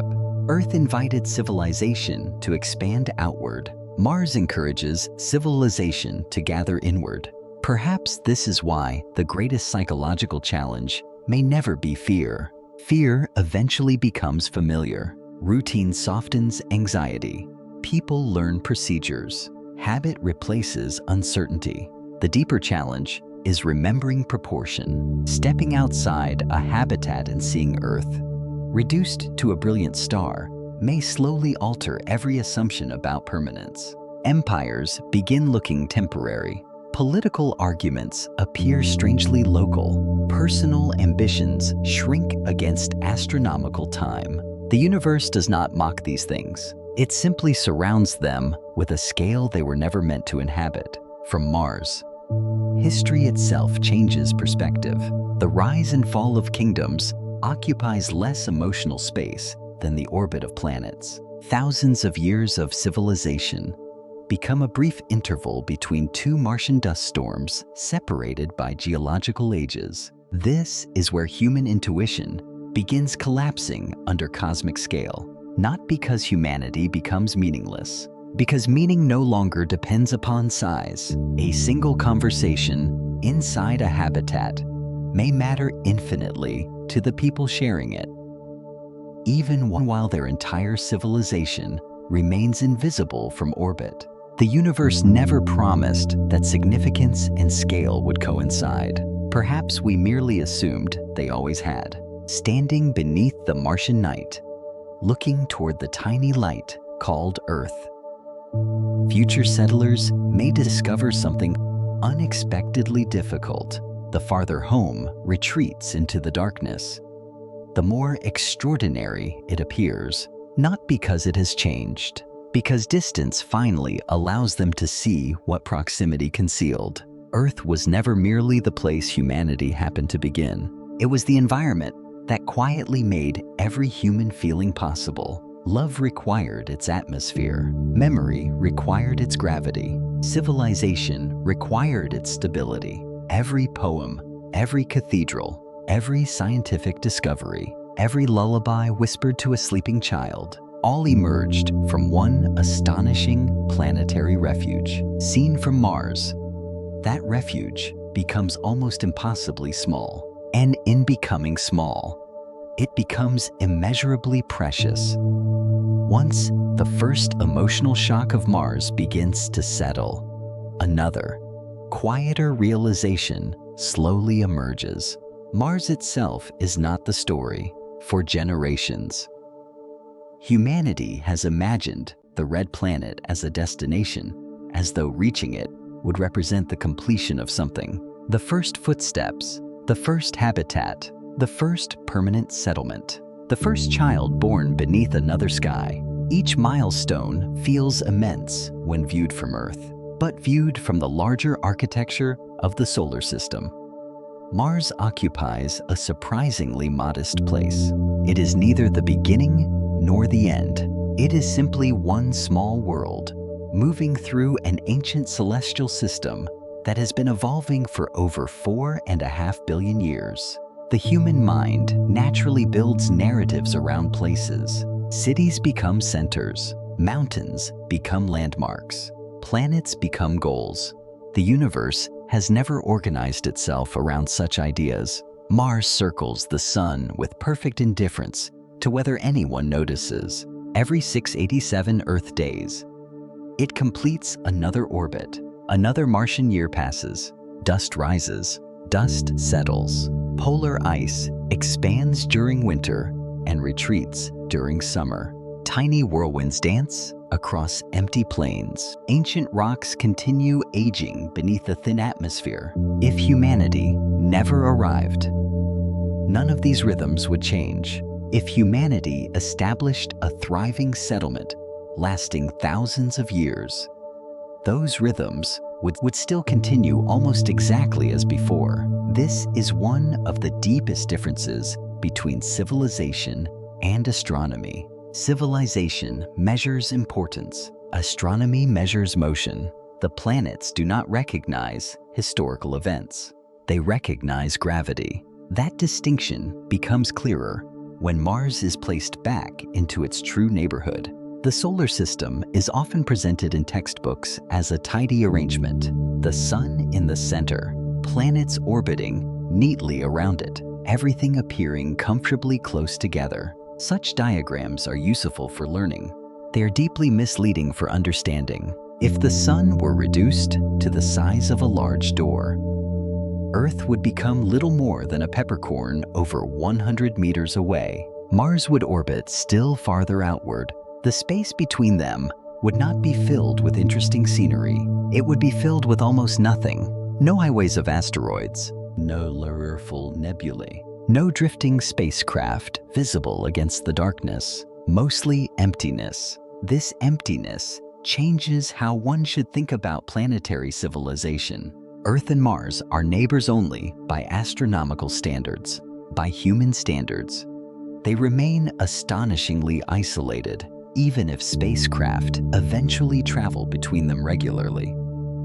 They will still cross a gulf so empty that most of the journey offers no visual reminder that another planet exists at either end.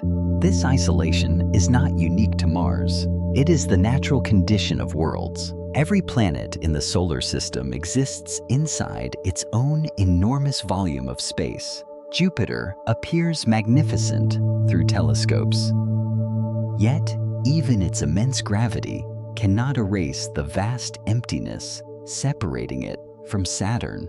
Neptune circles the sun nearly 30 times farther away than Earth does. Its sunlight is so faint that noon there resembles the twilight of an overcast afternoon on our own world.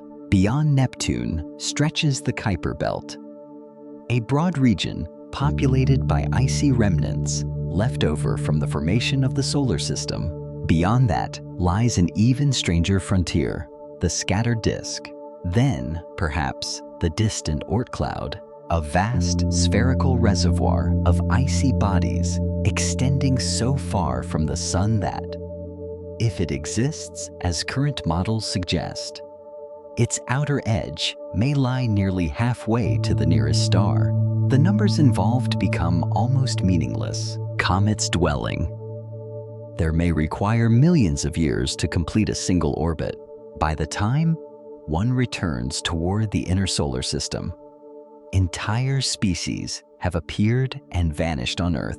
Civilizations have risen from agriculture, invented writing, crossed oceans, built satellites, and begun contemplating other planets, all during a tiny fraction of one distant comet's journey. This is where perspective quietly expands again. Mars feels remote because it is difficult to reach, yet compared with the outer architecture of the solar system, Mars is astonishingly close. It belongs to the inner family of planets, a nearby companion, a short voyage. Cosmically speaking, the realization is almost paradoxical. Human beings experience Mars as unimaginably distant. The universe experiences it as practically next door. Our emotional scales and cosmic scales rarely coincide. The mismatch becomes even more profound when considering the sun itself. To us, it is warmth, daylight, the center of every familiar experience. To astronomy, it is one ordinary G-type main sequence star among hundreds of billions inside the Milky Way. It possesses no unusual brightness, no exceptional mass, no privileged position. If another civilization somewhere else observed our solar system from hundreds of light years away, the sun would disappear into the surrounding stellar background. Earth would remain completely invisible, Mars even more so. Everything humanity has ever accomplished would be hidden inside an ordinary point of light. There is something unexpectedly comforting about this. We often imagine significance as requiring visibility. The cosmos suggests otherwise.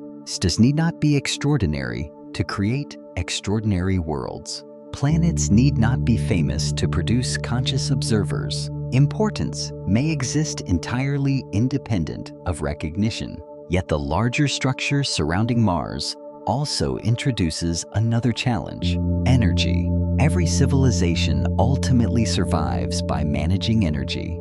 Earth receives an extraordinary gift from the sun. Even after traveling nearly 150 million kilometers, sunlight still delivers enough energy to warm oceans, drive atmospheric circulation, and sustain nearly every ecosystem through photosynthesis.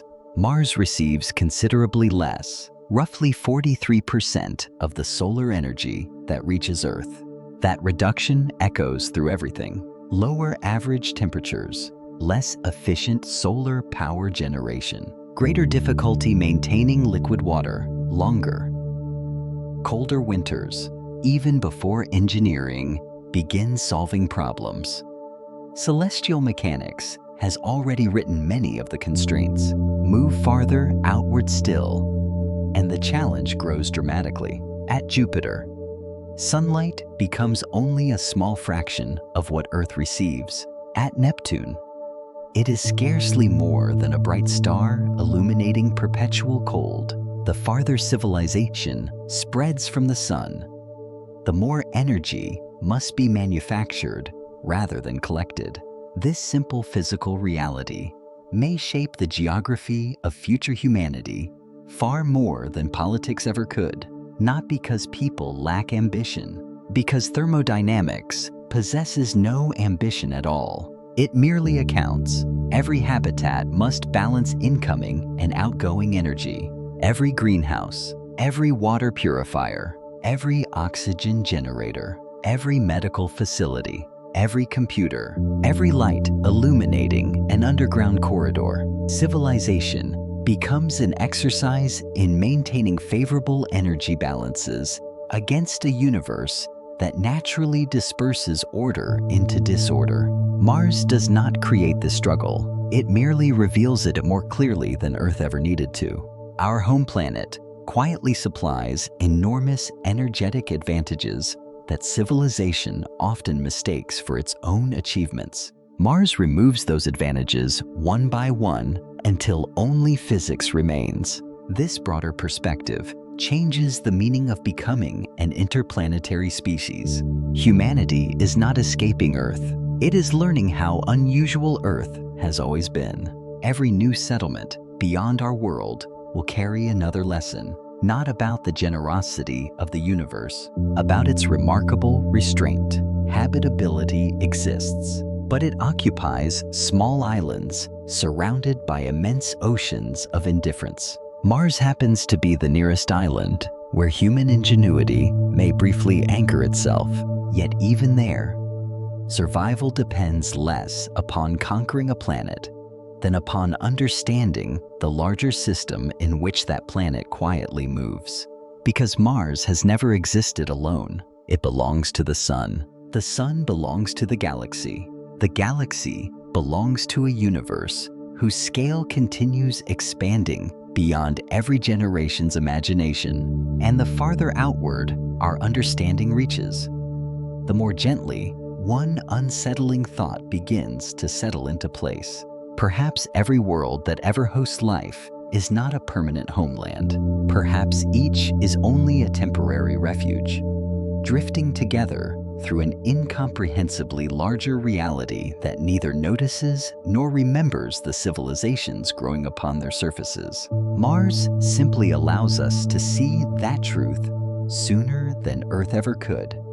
Silence is one of the oldest experiences in the universe, long before there were planets, before oceans reflected sunlight or forests softened the wind.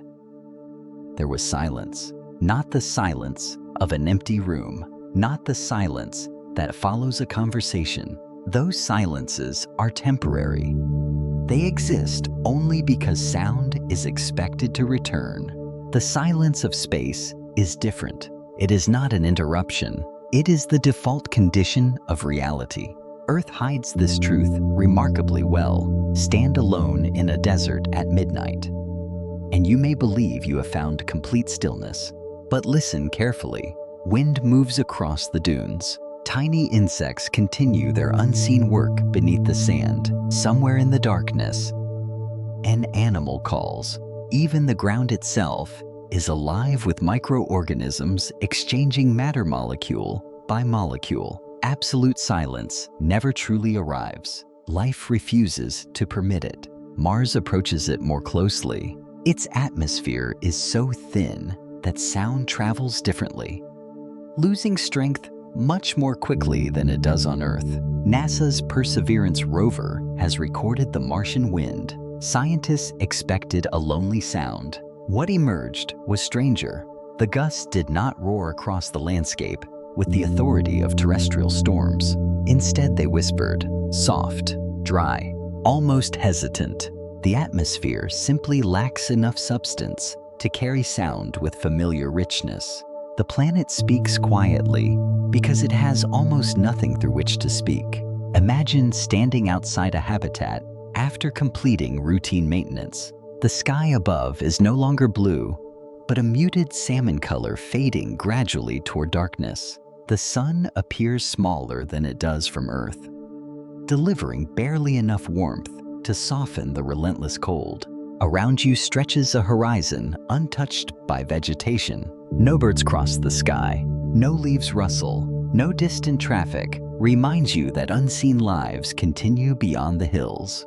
The landscape possesses scale without company, distance without movement, beauty without companionship. Nothing on Earth prepares the human mind for this particular combination. Psychologists studying isolation often distinguish between being alone and feeling alone. The two are not always the same. A mountaineer standing on an isolated peak may feel profoundly connected to the world below. An artist working quietly in a studio may experience deep contentment despite spending hours without conversation. Solitude can nourish. Isolation becomes dangerous only when connection begins dissolving.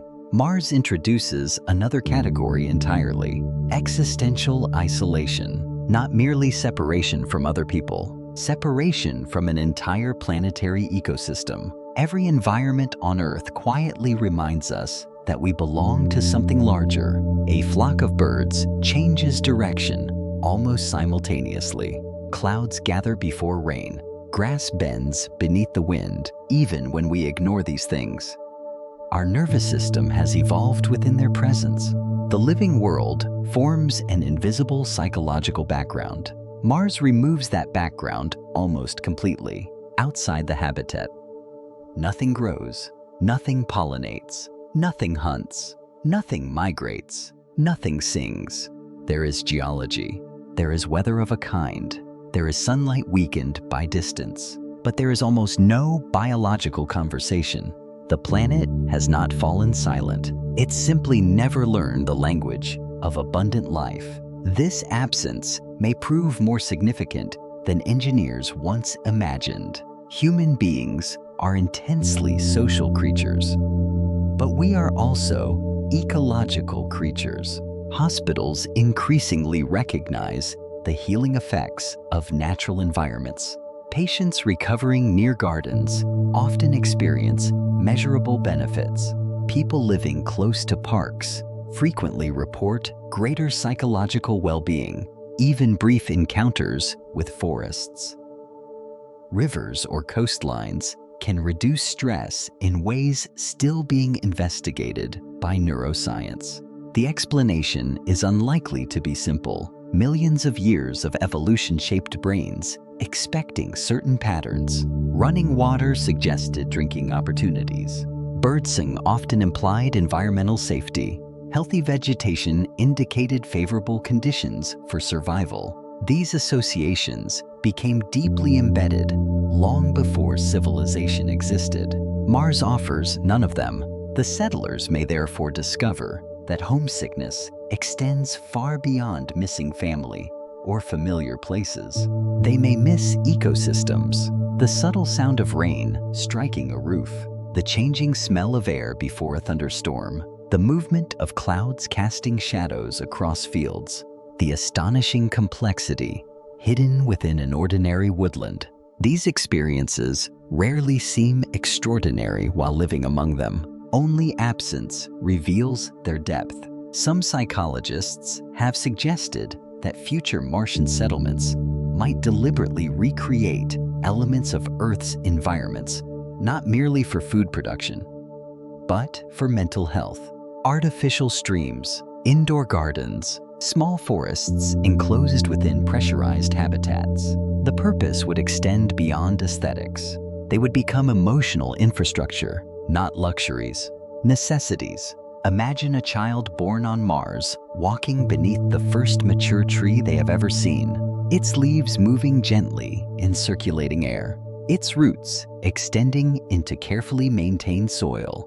The tree would not simply represent biology, it would represent another planet. Every leaf would be a reminder that somewhere beyond millions of kilometers of darkness, forests still cover mountainsides without human assistance. Every breath released by that tree would carry echoes of Earth's ancient partnership between atmosphere and life. The emotional weight of such moments is difficult to exaggerate because scarcity changes value. Fresh fruit tastes different after months without it.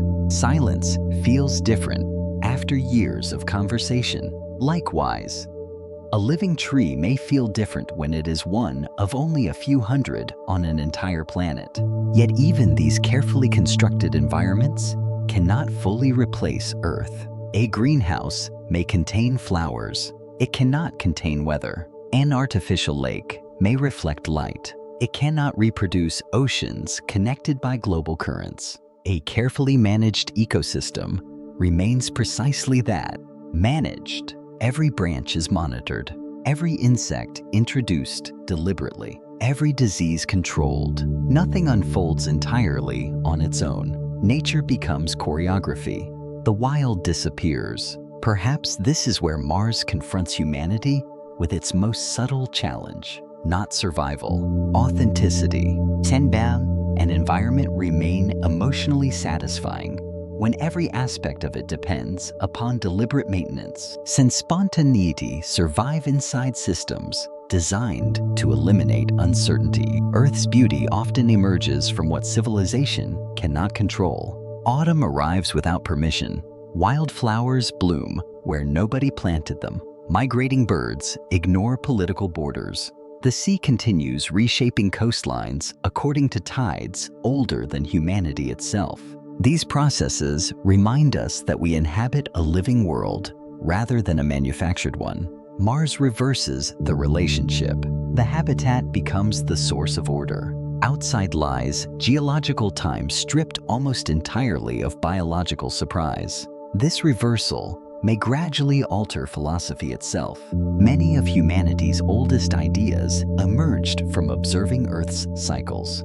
Birth and death, spring and winter, flood and drought, growth and decay, religions, myths and scientific inquiry alike often began with careful attention to nature's repeating patterns. A Martian civilization would inherit different rhythms, maintenance schedules, radiation forecasts, equipment inspections, launch windows, atmospheric recycling cycles. The calendar itself might slowly drift away from the ecological patterns that shaped human culture for millennia. New rituals would emerge, not because settlers wished to abandon Earth, because another planet quietly demanded another way of living and perhaps another way of thinking. Yet beyond every psychological adaptation remains a deeper reality. No matter how advanced the settlement becomes, no matter how many domes rise across the plains,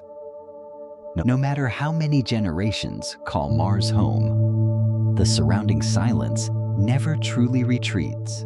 It waits just beyond every pressure door. A failed airlock, a damaged habitat, a broken seal, only a few centimeters of engineered material. Separate laughter around a dinner table from an environment incapable of supporting unprotected human life. This knowledge may eventually become routine. Routine does not erase truth. Earth rarely reminds us how dependent we are upon it. Because dependence there feels effortless, Mars reminds us every day. The planet never grows accustomed to us. We simply become better at resisting it. Perhaps that is why Mars feels so psychologically different from every frontier humanity has crossed before. Ancient explorers entered forests already alive. Sailors crossed oceans already filled with ecosystems. Even polar expeditions unfolded upon a living planet. Mars offers no underlying partnership, only accommodation purchased through continuous work. The silence beyond the habitat is therefore not merely the absence of sound. It is the absence of participation. The universe continues perfectly well without us. Stars continue burning. Galaxies continue rotating. The red deserts continue collecting dust exactly as they did before humanity existed.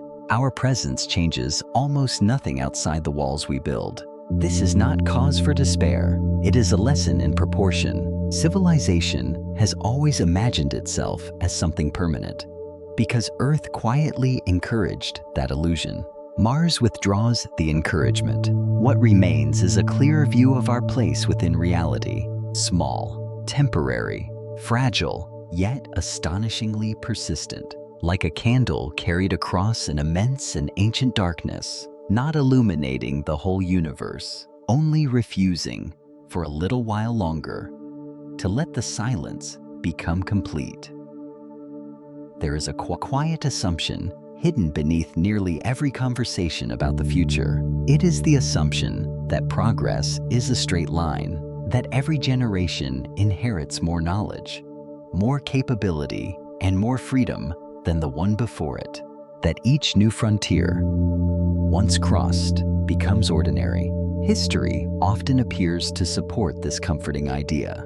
The oceans were crossed, the poles were reached, the skies were conquered, the moon, once an unreachable symbol in poetry and mythology, became a place where human footprints still rest undisturbed. Seen from this perspective, Mars seems like the next inevitable step, another chapter in a familiar story, another impossible dream becoming routine. But this interpretation quietly overlooks something important. Human history has never been a story about escaping nature. It has been a story about understanding it more deeply.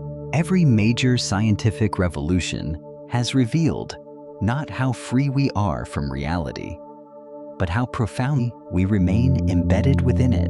Copernicus showed that Earth is not the center of the heavens. Darwin revealed that humanity is not separate from the living world. Einstein demonstrated that space and time themselves possess structures beyond ordinary intuition. Modern biology continues uncovering intricate relationships between organisms and their environments. Relationships so complex that even now we struggle to describe them completely. Knowledge has not enlarged human importance. It has refined human humility. Mars continues that tradition. For much of the 20th century, it represented possibility, a nearby world waiting patiently beyond the horizon of technological achievement as our spacecraft began arriving.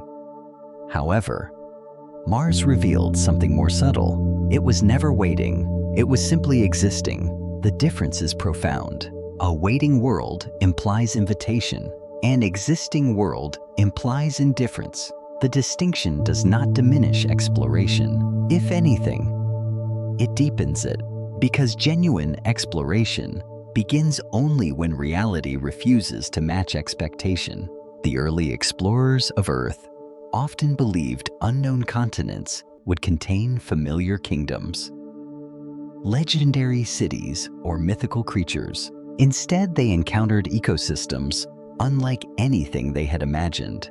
The universe has repeated that lesson on a planetary scale. Mars is extraordinary not because it confirms human dreams, but because it quietly replaces them with something truer. Perhaps this is why disappointment is the wrong emotion. There is no tragedy in discovering that another world cannot easily become home. The tragedy would be refusing to learn what that discovery teaches. For thousands of years, philosophers have asked what it means to belong. Some found the answer in nations, others in communities, others still in families or shared beliefs. Rarely did anyone ask whether belonging might also be planetary. Yet every breath you have ever taken suggests exactly that. Your lungs do not belong merely to your body. They belong to an atmosphere. Your heartbeat belongs not only to your chest, but to a gravity that has quietly shaped its rhythm since before your birth. Even your perception of color depends upon a star whose spectrum has illuminated Earth's surface for billions of years. Identity extends farther outward than we usually imagine. We are not isolated organisms moving through an indifferent environment. We are expressions of one. This idea feels strangely unfamiliar, despite being supported by everything biology has learned. A forest cannot be understood by studying a single leaf. An ocean cannot be understood by examining one drop of water. Likewise, perhaps a human being cannot be fully understood without considering the planet that continuously participates in their existence. Mars makes this relationship visible precisely because it removes so much of it. The absence becomes the lesson. We begin noticing gravity because it changes. We begin appreciating atmosphere because it vanishes. We begin recognizing ecological complexity because it is gone. In this way, Mars functions almost like a mirror, not reflecting itself, reflecting Earth. Every challenge encountered on the red planet quietly describes a gift we stop seeing at home: the ease with which rivers flow, the effortless abundance of breathable air, The astonishing resilience of ecosystems renewing themselves every season without instruction or maintenance. These are not ordinary conditions. They are extraordinary achievements of planetary history. Billions of years of geological and biological evolution converged to produce them. Civilization inherited the result without paying attention to the process. Only by stepping beyond that inheritance do we finally recognize its value.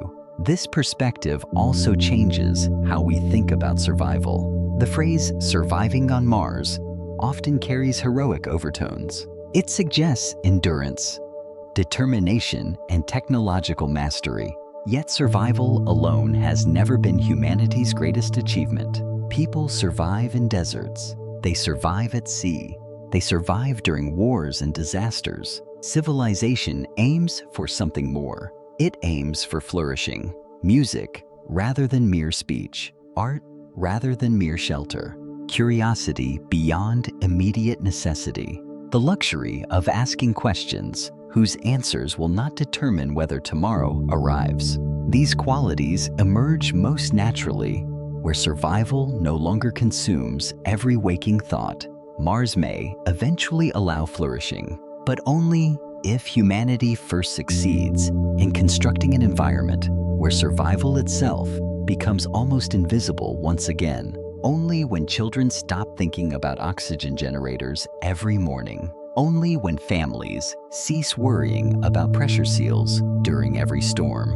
Only when infrastructure becomes as quietly dependable as Earth's atmosphere has always been. Perhaps then, civilization will begin growing roots rather than merely extending branches. Even so, those roots will remain different.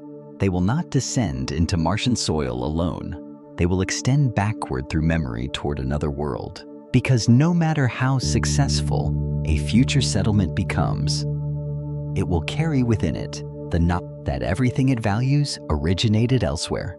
Its language, its science, its biology, its stories, its ancestors, its first lullabies, its first questions about the stars. Every Martian civilization, however distant in time, will begin as a continuation of Earth's long conversation with the universe.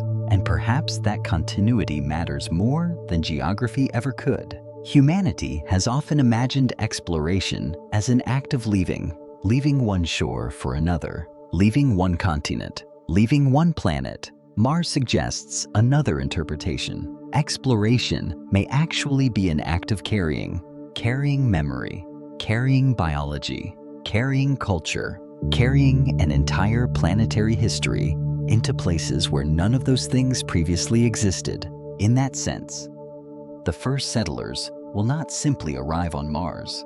Earth itself will arrive with them, not in its oceans or mountains, but in every cell, every habit, and every quiet assumption about what it means to be alive. The deeper one reflects upon this. The stranger our own existence becomes. Perhaps humanity has never truly belonged to itself. Perhaps it has always belonged, in countless invisible ways, to a small blue world orbiting an ordinary star. And perhaps the greatest gift Mars offers is not another home. It is the chance to recognize, with unprecedented clarity, the astonishing rarity of the first one. Seen this way, the dream of Mars does not become smaller. It becomes more honest. No longer a story about escaping Earth. No longer a story about replacing one planet with another. Instead, it becomes something quieter, a testament to the remarkable adaptability of life, a celebration of human curiosity, and above all, a reminder that every journey into the wider universe begins with a deeper understanding of the place from which that journey became possible. Because sometimes the longest voyage does not reveal a new world. Sometimes it reveals the true nature of the old one. There is one final assumption that quietly survives every discussion about Mars. It is older than rockets, older than astronomy, older than civilization itself. The assumption is that somewhere, if we travel far enough, there must be another place where life fits as naturally as it does here. Not because science has promised this, because the human imagination has always struggled to accept that home might be exceptionally rare. Mars is the first world close enough to challenge that hope, but it is almost certainly not the last. Over the past 3 decades, astronomers have discovered that planets are astonishingly common. When the 20th century ended, humanity knew only the worlds orbiting our own sun. Today, thousands of confirmed exoplanets circle distant stars, and countless more almost certainly remain undetected. The Milky Way alone may contain hundreds of billions of planets. For a brief moment, this discovery seemed wonderfully reassuring. Surely, among so many worlds, countless must resemble Earth. Statistically, it appeared almost unavoidable, but science has a habit of transforming comforting numbers into more complicated realities. Because planets are easy, habitability is difficult. The universe produces rocks with remarkable enthusiasm. Gravity gathers dust. Dust becomes worlds. Worlds continue orbiting their stars for billions of years. This process appears almost ordinary. The difficult part begins afterward. A planet requires the right distance from its star, not merely once, but for immense stretches of time. Its orbit must remain stable. Its atmosphere must survive. Its chemistry must avoid catastrophic imbalance. Its star must remain sufficiently calm for biology to persist. Its internal geology may need to continue recycling carbon and minerals across geological ages. Liquid water must remain available. Radiation must remain tolerable. Climate must avoid irreversible collapse. The list grows longer with every decade of research. None of these conditions is individually impossible. Their combination begins to resemble something extraordinarily delicate. Earth satisfies them. Mars once satisfied some. Today, it satisfies far fewer. The deeper astronomers investigate planetary systems, the stranger they become. There are worlds orbiting so close to their stars that years last only hours. Some planets are tidally locked, forever presenting one hemisphere to perpetual daylight, while the other remains trapped beneath eternal night. Others follow wildly elongated orbits, swinging between searing heat and unimaginable cold. Gas giants, larger than Jupiter, skim astonishingly close to their stars. Rocky planets experience temperatures capable of melting metals. Some worlds may possess global oceans hundreds of kilometers deep, leaving no exposed continents at all. Others may have atmospheres so dense that the pressure at the surface exceeds anything terrestrial life could survive. The universe does not appear interested in making Earth repeatedly. It appears interested in making possibilities. Most of them are unfamiliar. Many are hostile. Some remain beyond our imagination. Mars occupies a curious place among these discoveries. It is not the most hostile world. Far from it. Compared with Venus, whose surface pressure crushes spacecraft and whose temperatures melt lead, Mars appears almost gentle compared with the icy darkness surrounding distant dwarf planets. Mars receives generous sunlight compared with the crushing gravity of giant planets or the infernal environments around many exoplanets. Mars begins looking surprisingly approachable, and yet, even this comparatively gentle world demands extraordinary effort merely to keep a single human being alive. This comparison quietly reshapes one of humanity's oldest dreams. Perhaps finding another Earth is not simply unlikely. Perhaps it is one of the most difficult discoveries our civilization will ever attempt. The famous equation proposed by astronomer Frank Drake sought to estimate how many communicative civilizations might exist within our galaxy. Its variables include the rate of star formation, the fraction of stars possessing planets, the number of habitable worlds, and the probability that intelligence eventually emerges. Many of those quantities remain deeply uncertain. Some may prove surprisingly favorable, others may prove vanishingly small.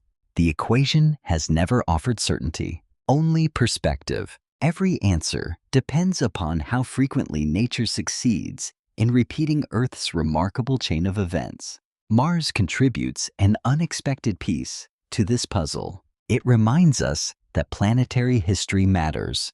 Two neighboring worlds, formed from similar materials around the same young star, one eventually became covered with forests, oceans, and conscious observers. The other gradually lost much of its atmosphere and entered a quieter destiny. If neighboring planets can diverge so profoundly, then habitability may be less like flipping a switch and more like balancing upon the edge of countless interacting processes.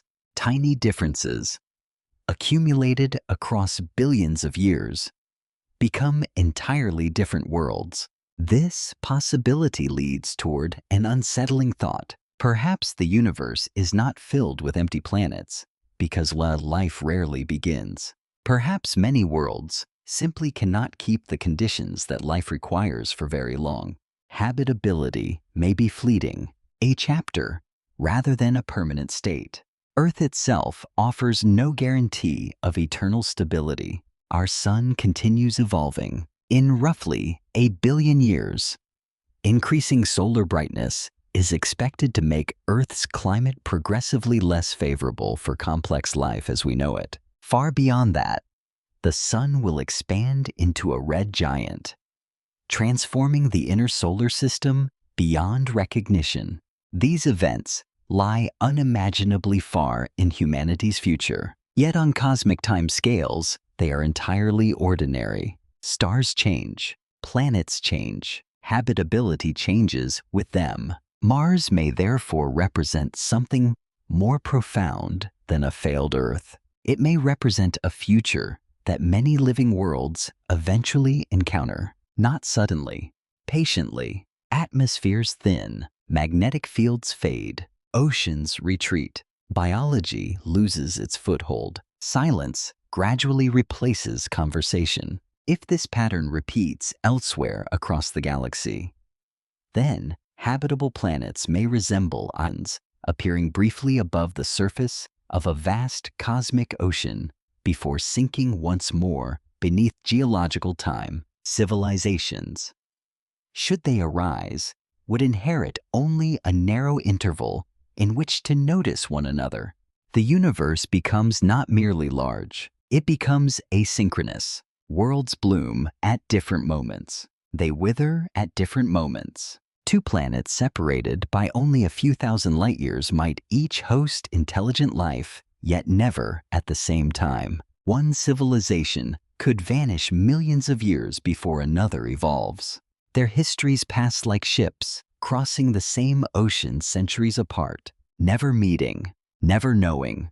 This is existential isolation on the largest possible scale. Not simply the silence between Earth and Mars, the silence between epochs, the silence between biological opportunities scattered across a galaxy more than 100,000 light-years wide. Against this backdrop, the dream of Mars changes once again. It ceases to be merely about expanding civilization. It becomes an attempt to extend the lifetime of a planetary story. Humanity is not only searching for another place to live, it is searching for resilience, for continuity, for a way to ensure that one remarkable experiment in consciousness survives a little longer against the patient arithmetic of cosmic time. Whether Mars ultimately succeeds or fails is almost secondary. The deeper lesson lies elsewhere. Life does not appear entitled to permanence. It negotiates with physics every moment of its existence. Sometimes the negotiation lasts billions of years, sometimes far less. Earth has been astonishingly generous. Mars demonstrates what generosity withdrawn begins to look like, and the wider universe suggests that generosity itself may be one of the rarest conditions of all.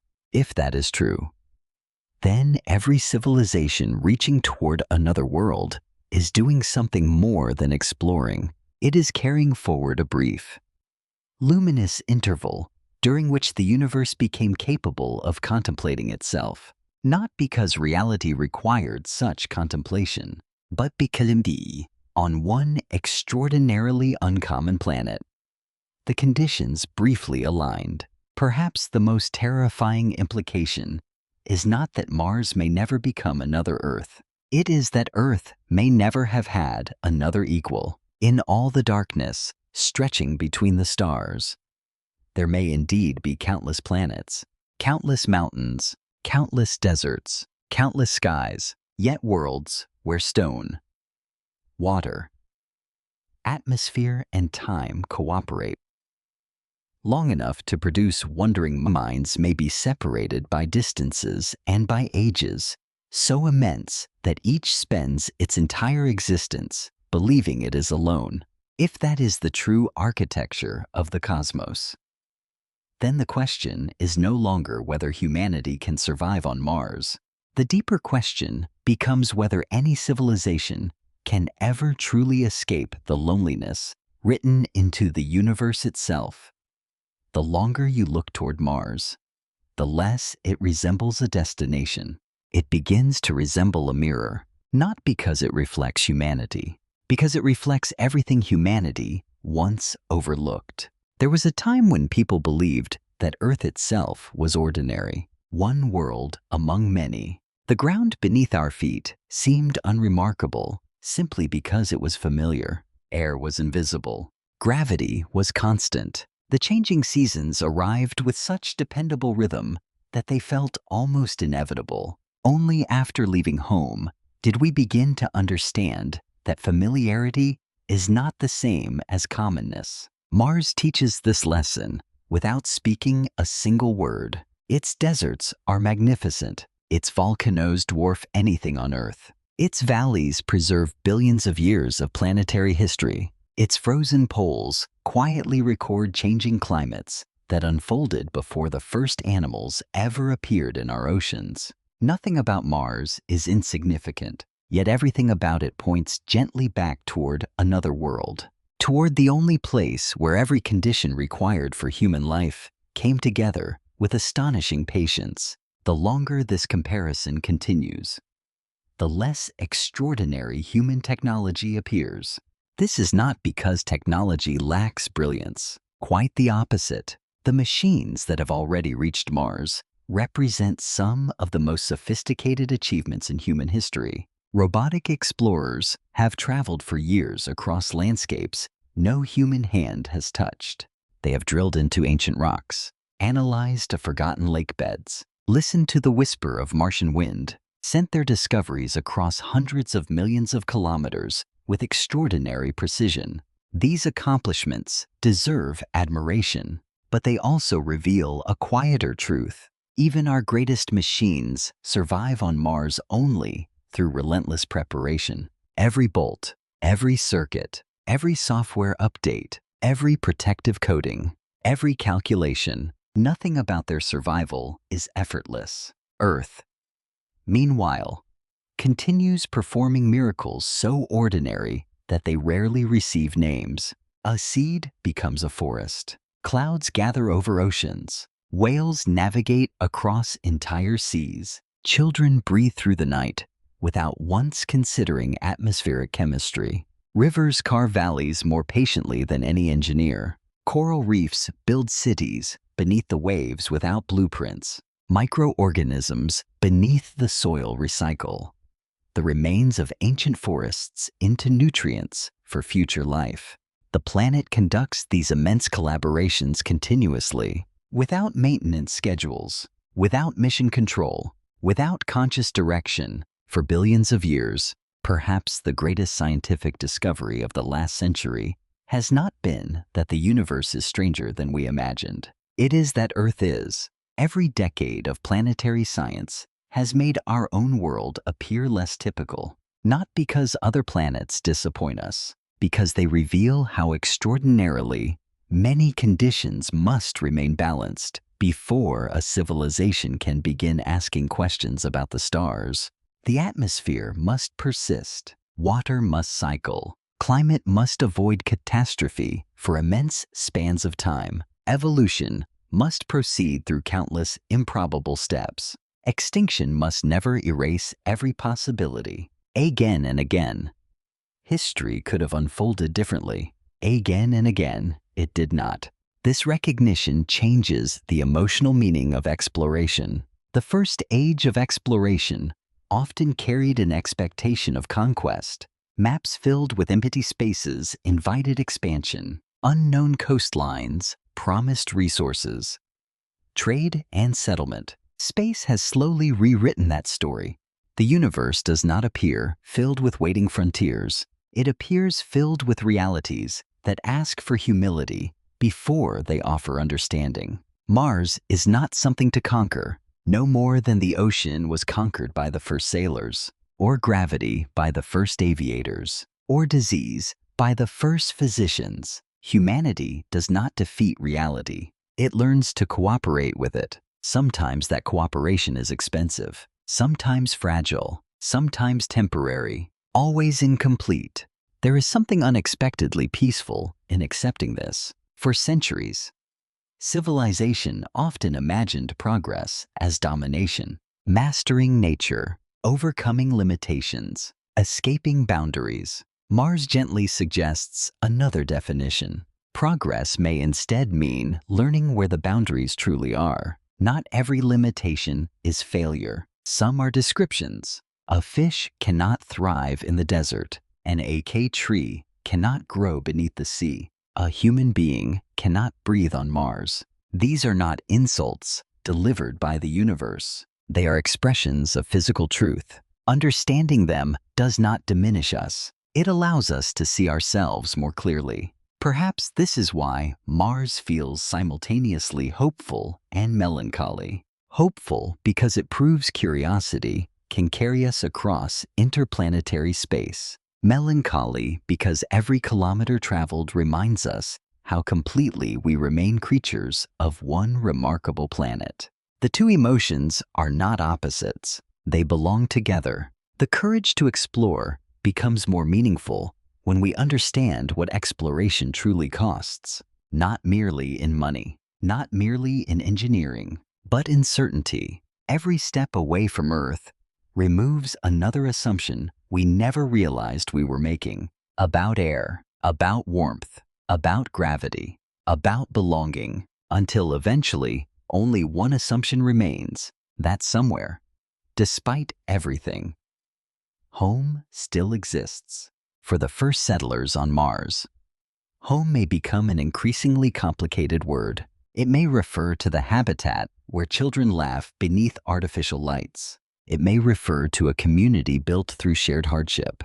It may refer to friendships forged inside pressure vessels beneath meters of protective stone. Yet somewhere above the western horizon, depending upon the season, a tiny blue light will occasionally appear, not large enough to illuminate the landscape, not bright enough to cast shadows, only a point, a single wandering star. Future generations may pause for a moment to look toward it. Some will have visited, others never will. Some will feel longing, others only curiosity. But all of them will inherit the same quiet knowledge. Everything that made them possible began there, not simply their civilization, not simply their ancestors, their biology, their atmosphere, their history, their first beginning. Perhaps, after many centuries, humanity will inhabit several worlds. Perhaps great cities will one day stand beneath Martian rock, warmed by reactors, sustained by ecosystems patiently assembled through generations of careful work. Perhaps children will study Earth as the birthplace of their species. In much the same way, people today study ancient civilizations. Time changes perspective. Distance changes memory. Yet some truths may survive both. Among them is this: the universe is vast beyond ordinary imagination. Its silence is ancient. Its indifference is genuine. But within that immense silence, one small world produced forests capable of teaching patience, oceans capable of shaping climate, skies capable of protecting fragile minds and bodies long enough for them to wonder whether another home might exist. That world never announced its rarity. It simply carried us, quietly, patiently, without asking to be noticed. Only after looking outward do we finally understand what we had been standing upon all along. Perhaps that has always been the quiet purpose of exploration, not to prove that humanity can live everywhere, but to discover, with increasing honesty, where humanity truly belongs. Mars has never rejected us. It has never opposed our ambitions or challenged our intelligence. It has simply remained what it has been for billions of years: a cold world beneath a smaller sun, a landscape where rivers once flowed, where mountains still endure, where dust continues drifting across plains that remember an atmosphere long since surrendered to space. Its silence was never personal. It existed before the first cell divided on Earth. It will almost certainly continue long after every human voice has fallen quiet. And yet we continue looking toward it, not because it promises comfort, because curiosity has always been one of the defining characteristics of our species. It carried our ancestors across frozen land bridges, across oceans whose far shores they could not see, into deserts where maps ended, toward the moon, and one day, almost certainly, toward the red horizon of Mars. There is dignity in that journey, not because success is guaranteed, because understanding rarely is. Perhaps people will build enduring settlements there. Perhaps they will learn to recycle every breath with extraordinary efficiency.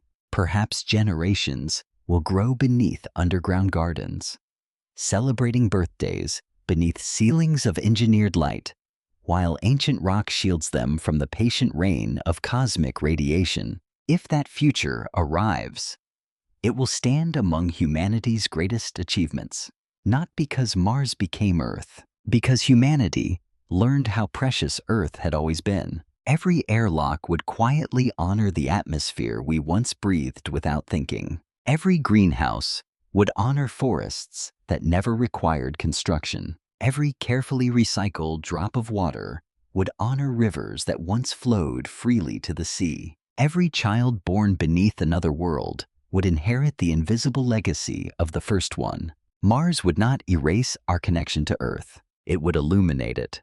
The universe, it seems, is not arranged around human expectations. It offers beauty without invitation, scale without concern, silence without loneliness. The loneliness belongs to us. The silence simply exists. Yet within that silence, something remarkable happened. On one ordinary planet, orbiting one ordinary star, chemistry slowly became biology. Biology slowly became awareness. Awareness learned to ask questions, and eventually, those questions carried themselves across interplanetary space. Perhaps that is enough. Perhaps civilization does not need the universe to welcome it. Perhaps it only needs the courage to understand it, not as we wish it to be, but as it is: vast, ancient, patient, and unimaginably indifferent to whether anyone is watching. Against that immense backdrop, human life becomes very small.